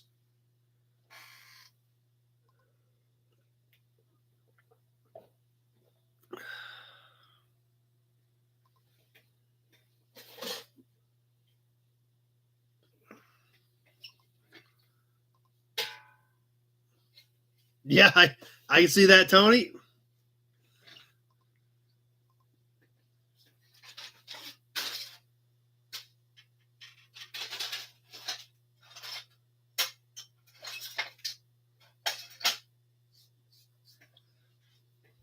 Let's do like a regular dog dish cap. We haven't done one of those in a while. This one I actually did repaint the center on just to kind of make it pop out a little bit better. See what you guys think. Nobody bids on it. I'll know not to do that again. We haven't had a Hudson badge in a while, though. I do know that. Or an Auburn badge. So let's do a dog dish cap. Couple more license plates. Maybe another emblem or a can or a tool. Oh, that's a cool one. Maybe we'll squeeze another grease cap in too. You guys want another grease cap? All right, let's do a regular hubcap because we haven't done one of those tonight. This is an early 60s era. Pretty unique one. This is one of those that you hang up in your man cave. People say, what the heck is that? Because nobody knows. That's kind of why I repainted the center on this one to make it pop. Check this one out. Might need some sunglasses. And I did it a couple weeks ago. I was like, yeah, I can touch this one up pretty quick. And the red would make it pop, so I went ahead and did it. We'll see if you guys bid on it. And if nobody bids on it, then I'll know not to waste any more time on them. Michael's starting us off at 10. This is early 60s Oldsmobile. It's probably why Michael's bidding on it. This is all stamped in here. Mark, 12.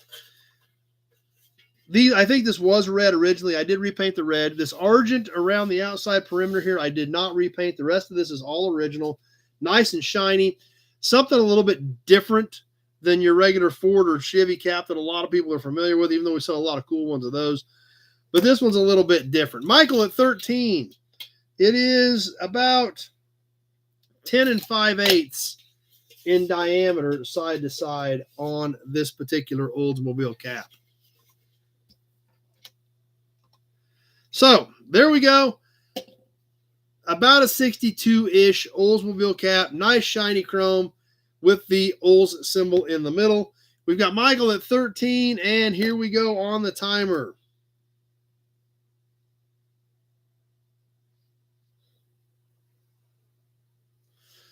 All right, let's see if me spending the time to repaint the center pays off or not.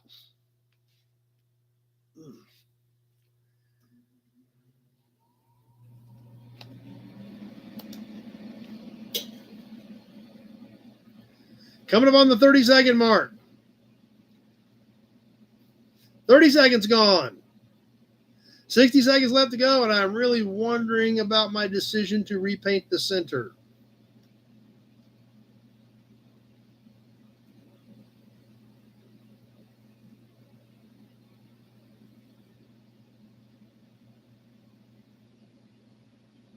Early 60s, Mark.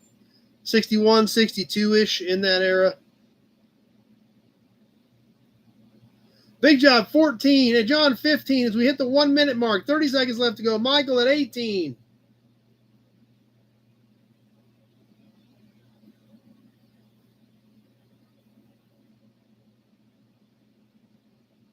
Big Job, 19. Kevin, 22. Coming down to the end, Kevin at 22. Michael at 25. And that does it. Michael at 25.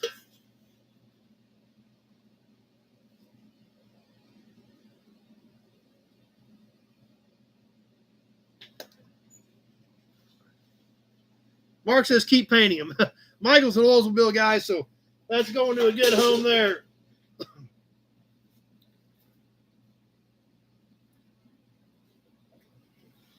What else we got? Hey, there's Pappy.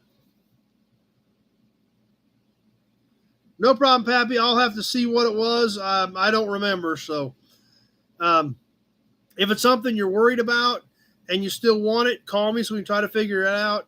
If you're not worried about it, I'll just recycle it back through. Whatever you want to do, Pappy. I understand. Not a big deal.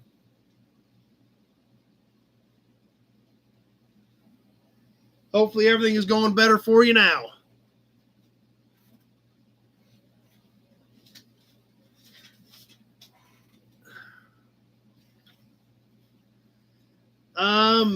I actually did not grab a 56 mark, but I did see some in there. I just didn't grab them. I will try to remember to do that for you, Mark. Okay, no problem, Pappy. Not a big deal. I understand that stuff happens. That's why every couple months I just have to clean out the tub. Let's see what we got next. How about another one of these?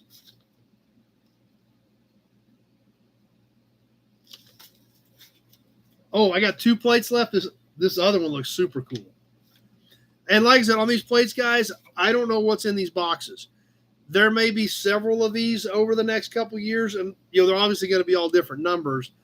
But I don't know what I've got. I grabbed a couple off the top. So if you do see some of these down the road, different numbers, slightly different, but there is some cool stuff coming. So what do we got in this one? Let's find out. which end's open. Here we go. What do we got? 1967. So, 58 years ago. This has been in here for 58 years. You are here for its unveiling.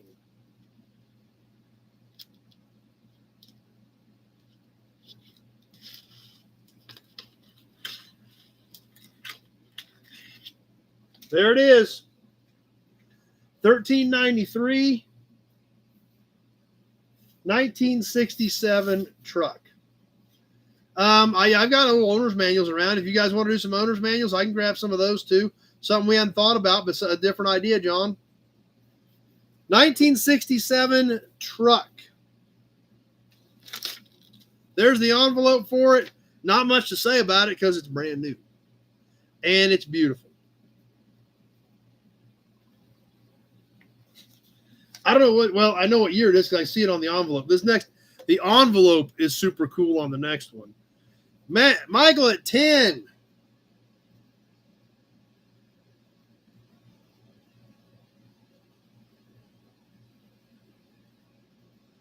Let's get the timer going here. And I'll get my notes made.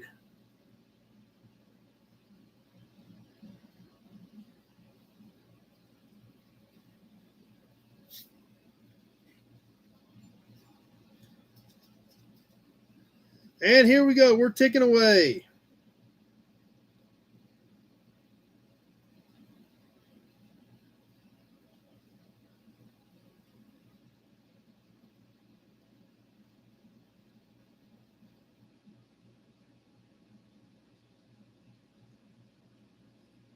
Just past the 30 seconds mark.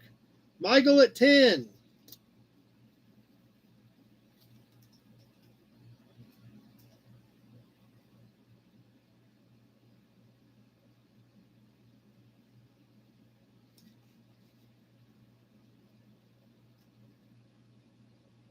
Coming up on the 1 minute mark. 1 minute gone, 30 seconds left to go. Michael at 10. Probably so. I would guess so on a big truck. Michael at 10. Eric at 13. And we're coming down to the end already. Eric at 13. Ron, 25. Austin, 15. Matt, Hubcap at 28. Tony at 20. Hubcap's 28's holding in there. And that does it. Hubcap's 28 got it done.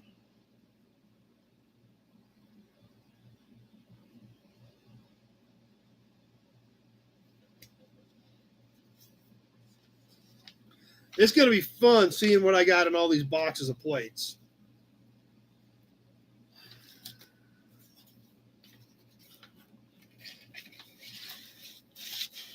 Let's tuck her back away.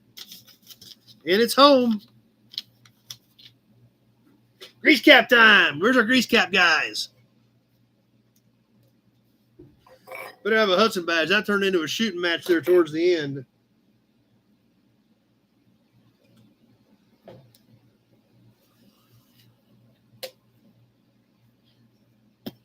All right, guys. You're not going to have enough time, Pete. This is a great one. It's whammied on one side. It's not one you see very often because these things they were work trucks. They didn't survive. This one's whammied on the side, but where you see it, the font and everything is awesome on it. Mid to late 20s, I'm guessing. For our binder fans, check this one out. We've sold a few internationals, but they're usually clobbered. This one is pretty clean across the face here. It's hit right here on the side, but right here where we want to see that triple diamond, still looks pretty good. It's a little bit deep. It does have the hex part out here. Eric, start us off at 20. Across the back, it is about 2 3/4. Across here, across the hex, it is about 2 1/8 across the hex. I believe this was black background originally around the triple diamond. We still see a little bit of black back there. But overall, pretty decent looking cap. Eric at 20. Let's see if anybody wants to jump into his game. Balin Wire at 40.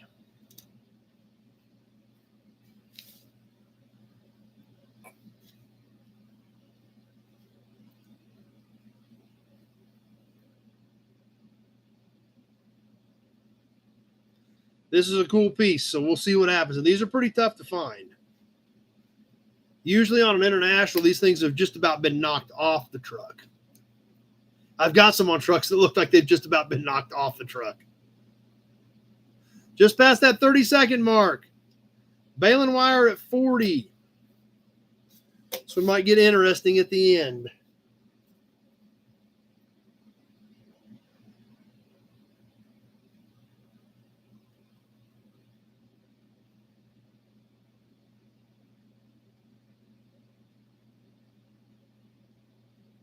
One minute gone. 30 seconds left to go.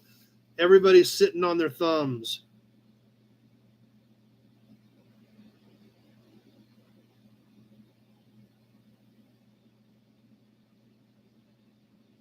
We're ticking away. We're coming down to the end. Balin Wire at 40. Eric, 41.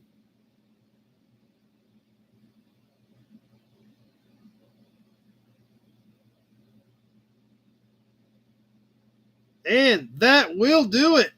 Eric at 41.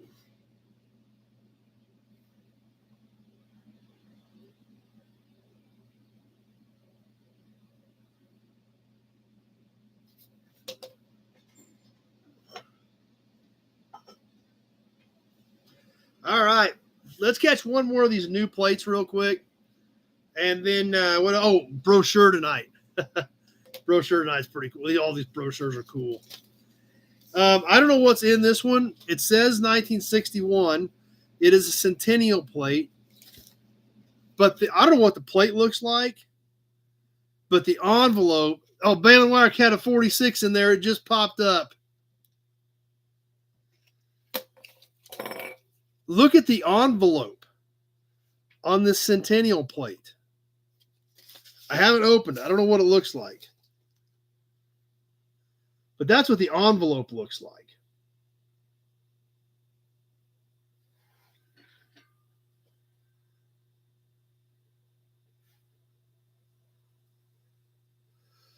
So let's take it out and look at it. I see a little bit of white on the corner. So it must be a white background. We got a lot of hearts flowing.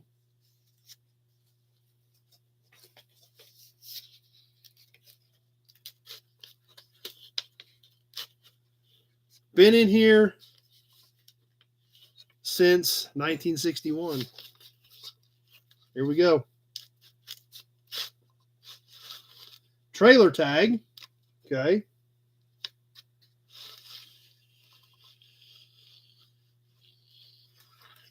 Hodgman County, number 34.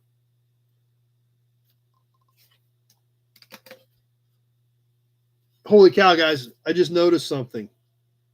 This thing is so new. It's got a little bit of damage down here, a little bit of surface rust. This still has paint in the screw holes.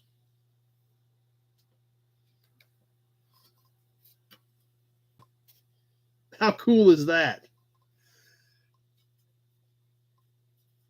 Tony started us off at 10. Eric, 15. It's awesome. The envelope is awesome. Like I said, hopefully there's more of these in there because this thing is cool. All right, there isn't much more to say about it. Let's get her rolling, get her on the timer, and here we go.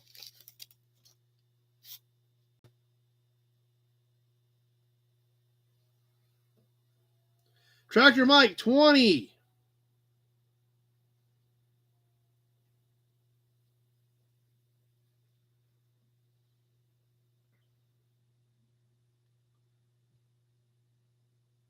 Mark, 21.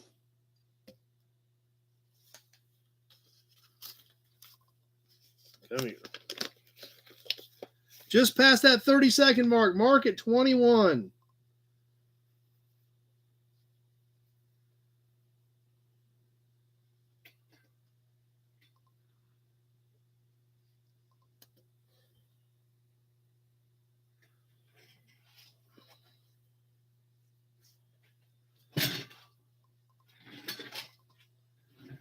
Coming up on the 1 minute mark, and it's got awful quiet. Awful quiet. 1 minute gone, just under 30 seconds left to go.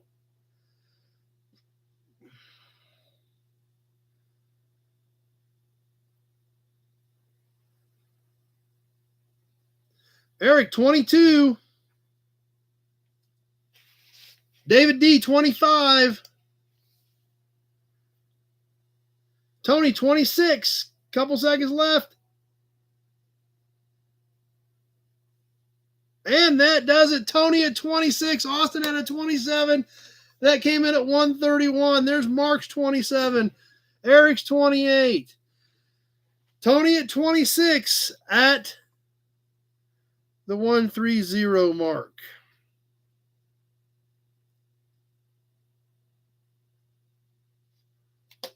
David D, 30. Tony barely got out of there with that one. Barely.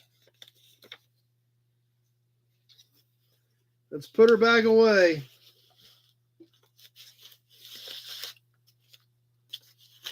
For Tony.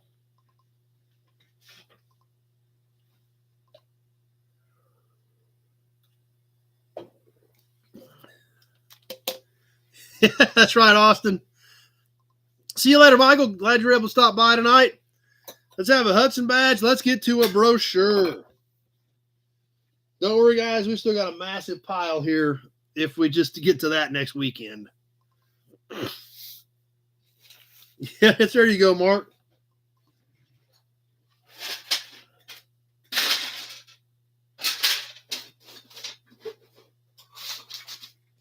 Okay. Let's catch the brochure, and then we'll get ready to wrap things up for this evening.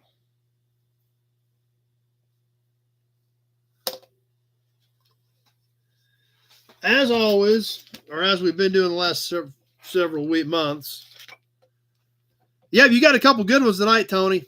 Definitely. And I got that other badge sitting out there for you as well, ready to go too. So, but you got a couple of them tonight, I think, didn't you, Tony? Oh, yeah, the motorcycle one, too. Yep, you did get a couple nice ones.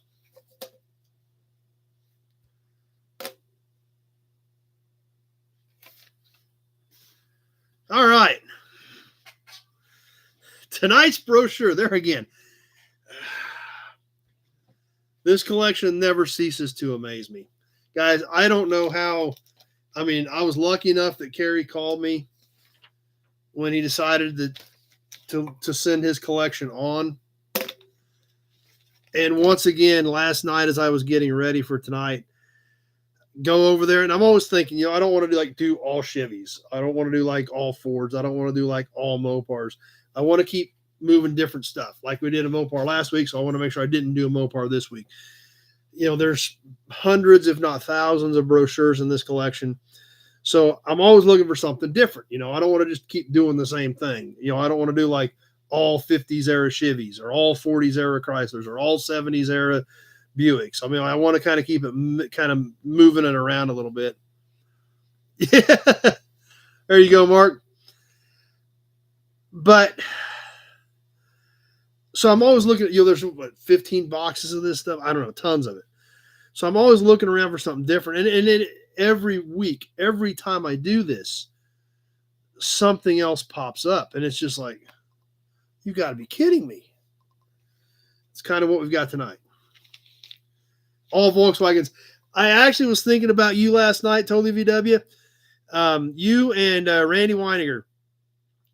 Because there are some VW brochures in here. Some pretty cool VW brochures. So I actually was seriously thinking about you guys last night because there are some kind of neat VW brochures that we will get to.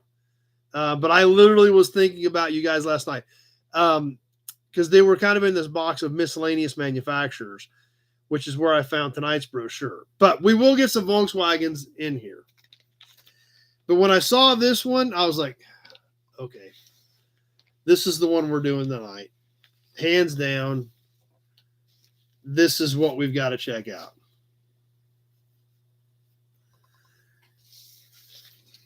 This is the original sales brochure for the 1941 Willys. The Willys AmeriCar. This is the original sales brochure for a Willys AmeriCar. I've never seen this brochure. I didn't know it existed. It's not a real big brochure, so it isn't going to take too long to get through it. You all right there, Pete? So let's check it out. We may have squeezed a couple of classifieds in the night after this, but let's check out the 1941 Willys AmeriCar sales brochure. To everyone who weighs a dollar's value, AmeriCar has a straight from the shoulder message to everyone who weighs the worth of a dollar. It has been said 1,000 times, and it is true that nearly all motor cars are good cars. It has also been true that if they could be shuffled in a giant hat, they would largely give about the same value. That is no longer so, however, with AmeriCar. AmeriCar stops right out beautifully and briskly with an invitation to all and sundry cars to even approach, much less match its superlative value. It has superlative value. Superlative value. The supposed value giving of the past has usually been by way of skimping and what is called saving, but again, it is not so with the AmeriCar. If you are looking for an air of smartness, take a glance at a passing AmeriCar and get an eyeful. Easy to handle, thrilling to drive, immense storage capacity, luxurious wide seat, wide clear vision, safety windshield, beautiful rear quarter windows, generous rear package shelf, large roomy interior, feather touch parking brake, and wide rear doors on the 41 Willys AmeriCar sedan.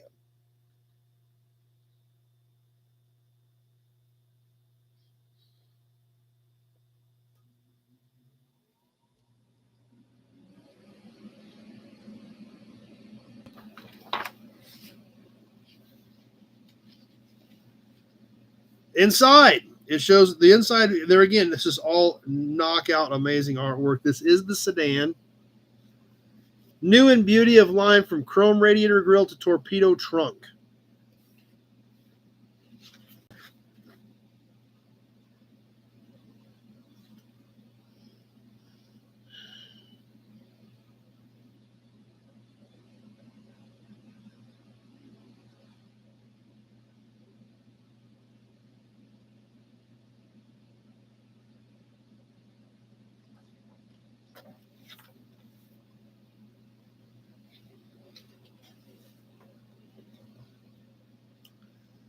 AmeriCar is the 1941 answer to pride of performance and pocketbook satisfaction. A lot of technical information about the engine and driveline in the 41 Willys AmeriCar.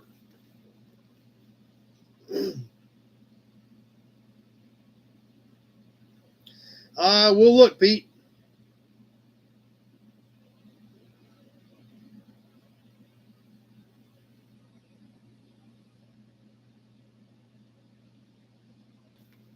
Let's flip back to that rear fender picture.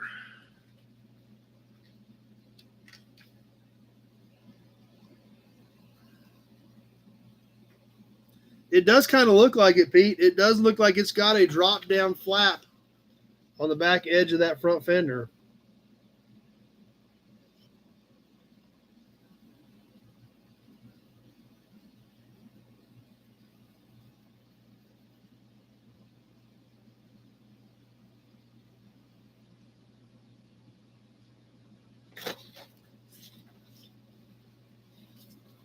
And as we get to the back page of the 41 Willys AmeriCar brochure, it actually has the options list.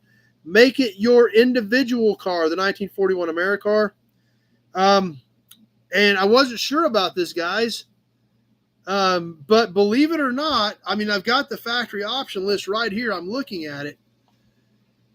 It actually was not available in 41. Which is kind of odd because they've all got it. You figured it was probably a factory option, but Willys actually did not offer a blown and injected Hemi. Who'd have thunk it? No, you could get a radio, wheel trim rings, a heater, grill guard, fog lamps, but no blown and injected Hemis.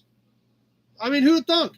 I mean, I figured when I say the accessories, I figured it would list blown and injected Hemi, but no blown and injected Hemis. So I guess you couldn't get one when you ordered one. I just thought that was probably on the option list, but apparently not. So no Hemis available in the 41 Willys AmeriCar. You had to add that later.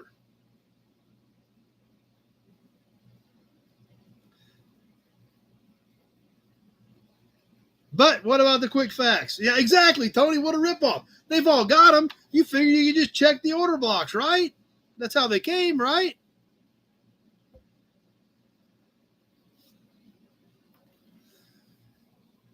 Axles, bodies, brakes, clutch, cooling system, crankshaft, electrical system, frame, fuel system, pistons, shocks, springs, steering gear, tires, transmission, wheelbase, standard equipment and special equipment. Let's see what it says in special equipment.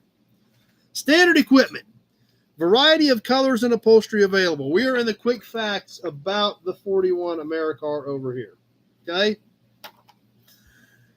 Variety of colors and upholstery available. Bumpers front and rear. Bumper guards, high frequency horn, dual windshield wipers, rear view mirror, adjustable sun visors, dome light, ash receiver and instrument panel, 2 combination stop and tail lights, license light, heavy duty generator, steering wheel gear shift, beam control headlamps, parking lights and headlamps, tools and jack, spare wheel, tire and tube, safety glass throughout, ventilating wings, spring covers, rear bumper stone guards, front fender stone guards. Okay, all standard equipment. Special equipment. That's what we want, special equipment. There you go, Tony. Special equipment, radio, heater with defroster, aluminum cylinder head. Just head, though, not heads.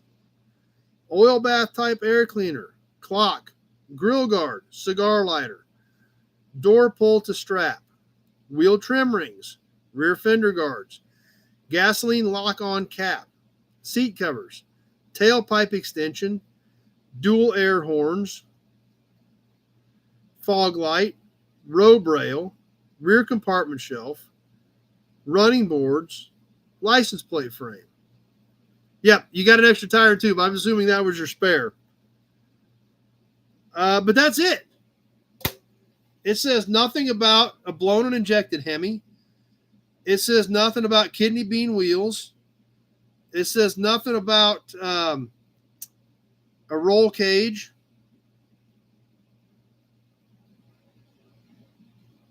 Nothing about a fiberglass. Exactly, Guile. No fiberglass front clip available.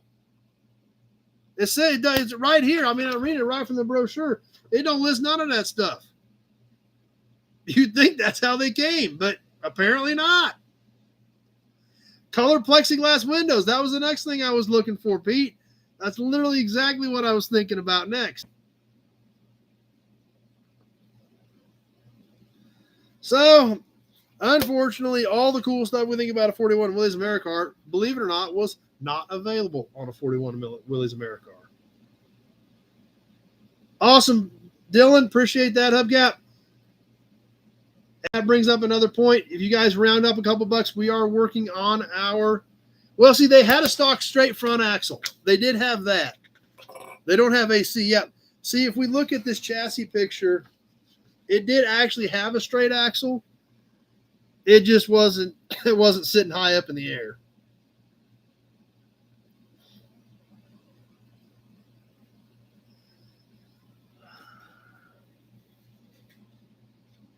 And look at this carb. I mean, how's that thing going to feed a Hemi? It did come with a steering wheel, that's true.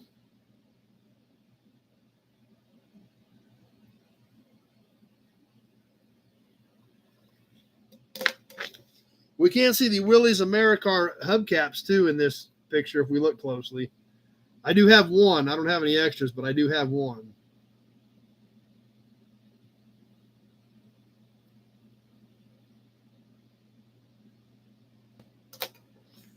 So there you have it. Tonight's brochure, the 1941 Willys AmeriCar.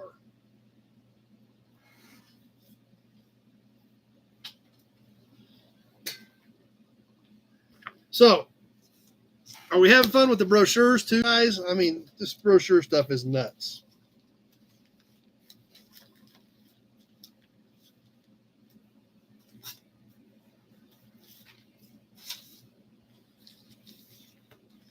%. All right. I think they've been cool. I think it's been a lot of fun.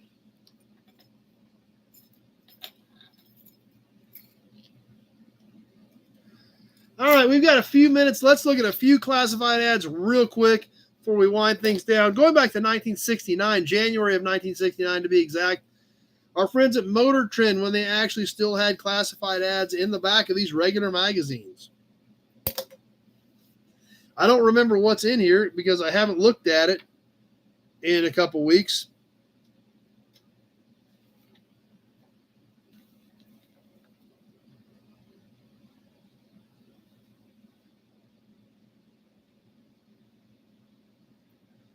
I'll have to look and see. I'm going to look around at the yard and see what I've got.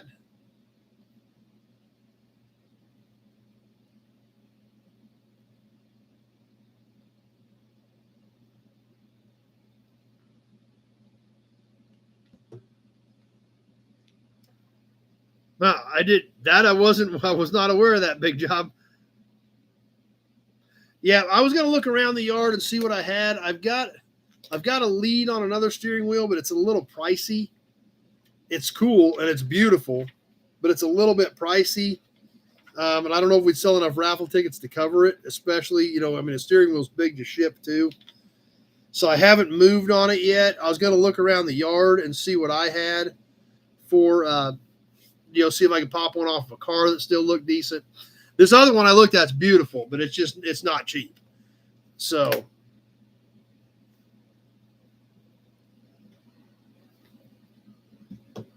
okay. Sell or swap in the back of the 1969 Motor Trend. We are going to look at this. In fact, I'm just going to show you this ad right now. The classifieds are here in the back, and check out the inside back cover.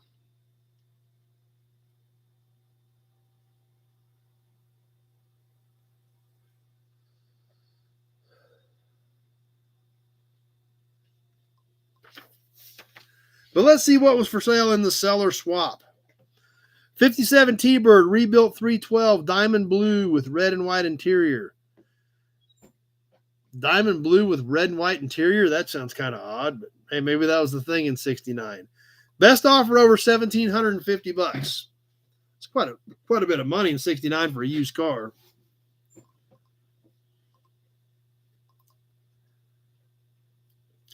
This is interesting. In fact, somebody made a comment earlier about the Hearst convention. 1938 LaSalle Hearst, rare custom body, V8, engine rebuilt, brakes overhauled, many new parts, needs nothing, excellent body, paint, interior, asking $19.95, and there's actually a picture of this thing. So I don't know how well you guys are going to be able to make it out, but check this thing out.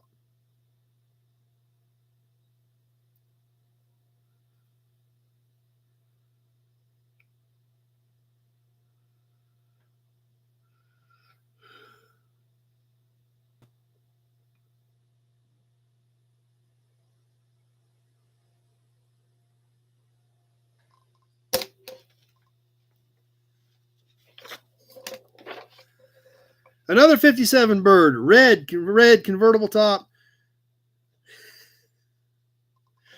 One top, snow tires. Yes, they literally listed the fact that the 57 T-Bird does come with snow tires.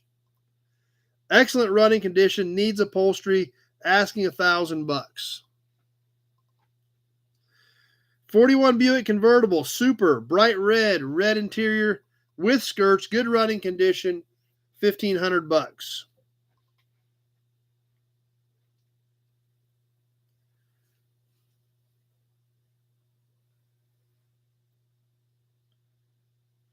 '49 Nash Ambassador Brougham, 32,000 miles, very rare, always garaged, immaculate interior, original black lacquer, no rust, no dents, elderly owner, $500.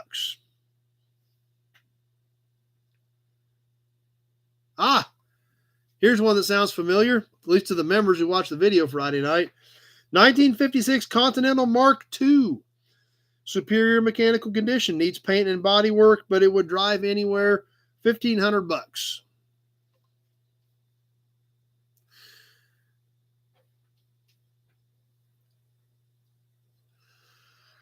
Hey, Steve stopping by, catching us here at the end. Glad you made it for a bit. 55 Imperial 4-door, 331 Hemi, full power, new tires, rebuilt transmission, excellent throughout, 60,000 miles, $695. Yeah. And then we're talking about a LaSalle.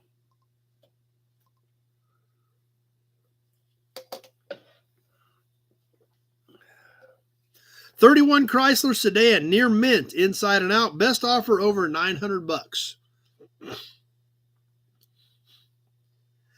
57 Buick Roadmaster, 4-door hardtop. Man, those are good looking cars. Full power, factory air, original tires and paint, 14,800 miles.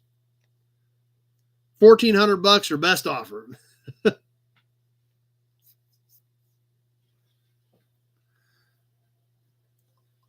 Yeah, that adds up quick. Big job.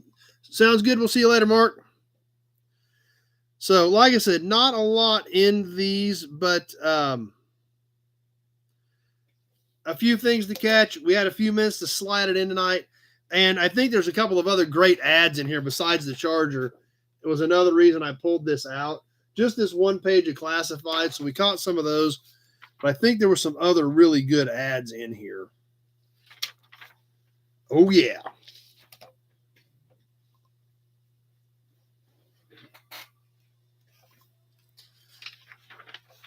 Guys, Mopar was just killing it with their ads. But look at the centerfold, or not quite the centerfold, but check this out. Plymouth tells it like it is. Look at that.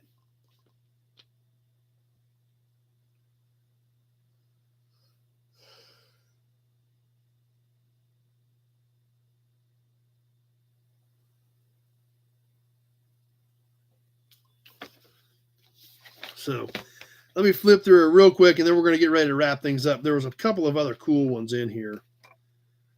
69 Corvette.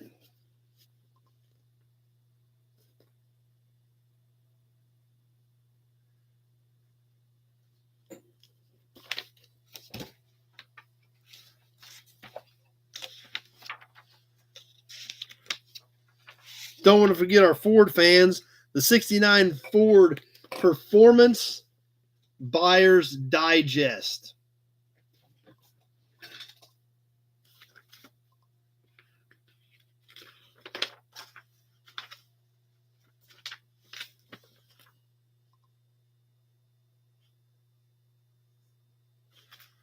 That's like the same stripe package that Torino I just picked, just unloaded is like. Just unloaded a white Torino with gold stripes like that.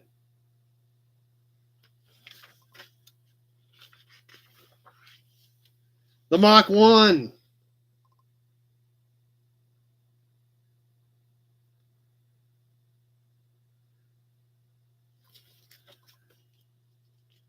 No, they had steel bumpers up into the 70s. Big job.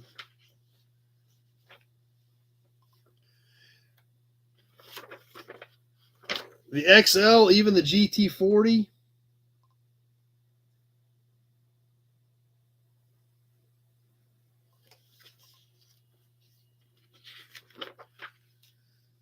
And the over-the-counter performance parts.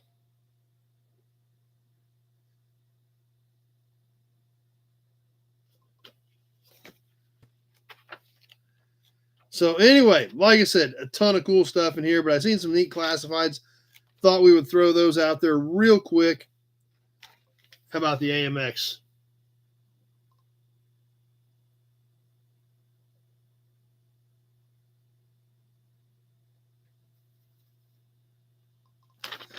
So anyway, That'll catch a few ads and some classifieds in the January 69 issue of Motor Trend, cover price of 50 cents. And that will pretty much wrap us up for tonight. I hope you guys had a good time tonight, guys. Obviously, my week is going to be hectic. Can't wait to see some of you next weekend at the F&E Collector Auto Auction. Keep your eyes on the website. Keep your eyes on Proxy Bid. My phone's been blowing up. I got a guy that I know has been texting me right now about consigning another car. So that, yeah, there you go. Big job. Oh, that's cool. See if he brings these. But anyway, I need to get back with him. I need to get things wrapped up. I know you guys got to get on with your lives so you can get to sleep. We'll have one more Hudson badge to wrap the night up with. Thanks, guys. I appreciate the kind comments. I appreciate you guys being here and supporting what we do. And I know sometimes like tonight we went all the way till 10 o'clock here Central Time, and I know that gets a little late for some of you guys. I appreciate you sticking it out and hanging in and all your support. I'm going to try to get a bunch of stuff ready first thing in the morning before we go out. We actually get the buildings tomorrow. We will start moving our podium, chairs, etc., things like that in tomorrow. So I'm going to try to get a bunch of this stuff packaged first thing in the morning and get stuff headed your guys' way. So anybody that paid tonight, I'm going to try to get out in the morning. I will try to clean some more of it up Tuesday. As we get later in the week, there's going to be less and less chances of your stuff making it out this week. So if you get me paid tonight or tomorrow, I'll do what I can to get it out. Otherwise, it will probably be next week. So anyway, and if you're not worried about it, I'm not worried about it, guys. Just giving you a heads up that there's something you needed to get. So anyway, with that, I'm going to get ready to roll out of here. Sounds good, Tony. Appreciate it. I think we talked about it last Tuesday. We'll probably plan on skipping Toy Tuesday this week just because I don't know what's going on and things can get busy. So we'll probably plan on skipping that. We will get some content up from the auction Wednesday and Friday. We'll see who's here Friday night. Maybe we'll do some live stuff. Maybe we'll just throw a video up. We'll see how it shakes out. We'll kind of leave that loose at this point. With that, I'm going to go ahead and wind things down. I hope you guys have a great week, and we'll get some auction content up this week. If you see something at the auction you've got a question about, give me a call. If you miss me, leave me a quick voicemail. I will get back with you, and I can look over anything or let you know when something's here if you need any more details about it. So it sounds good, Austin. We'll see you then.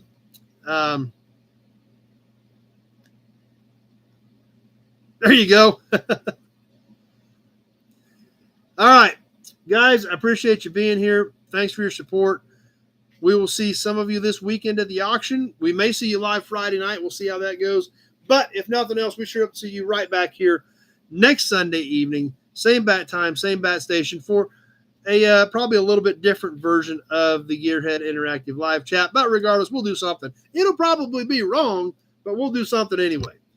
So anyway, thanks for being here tonight, guys. Appreciate it. Have a great week. We'll see some of you next weekend. If not, we sure hope to see you right back here next Sunday night. Thanks for watching.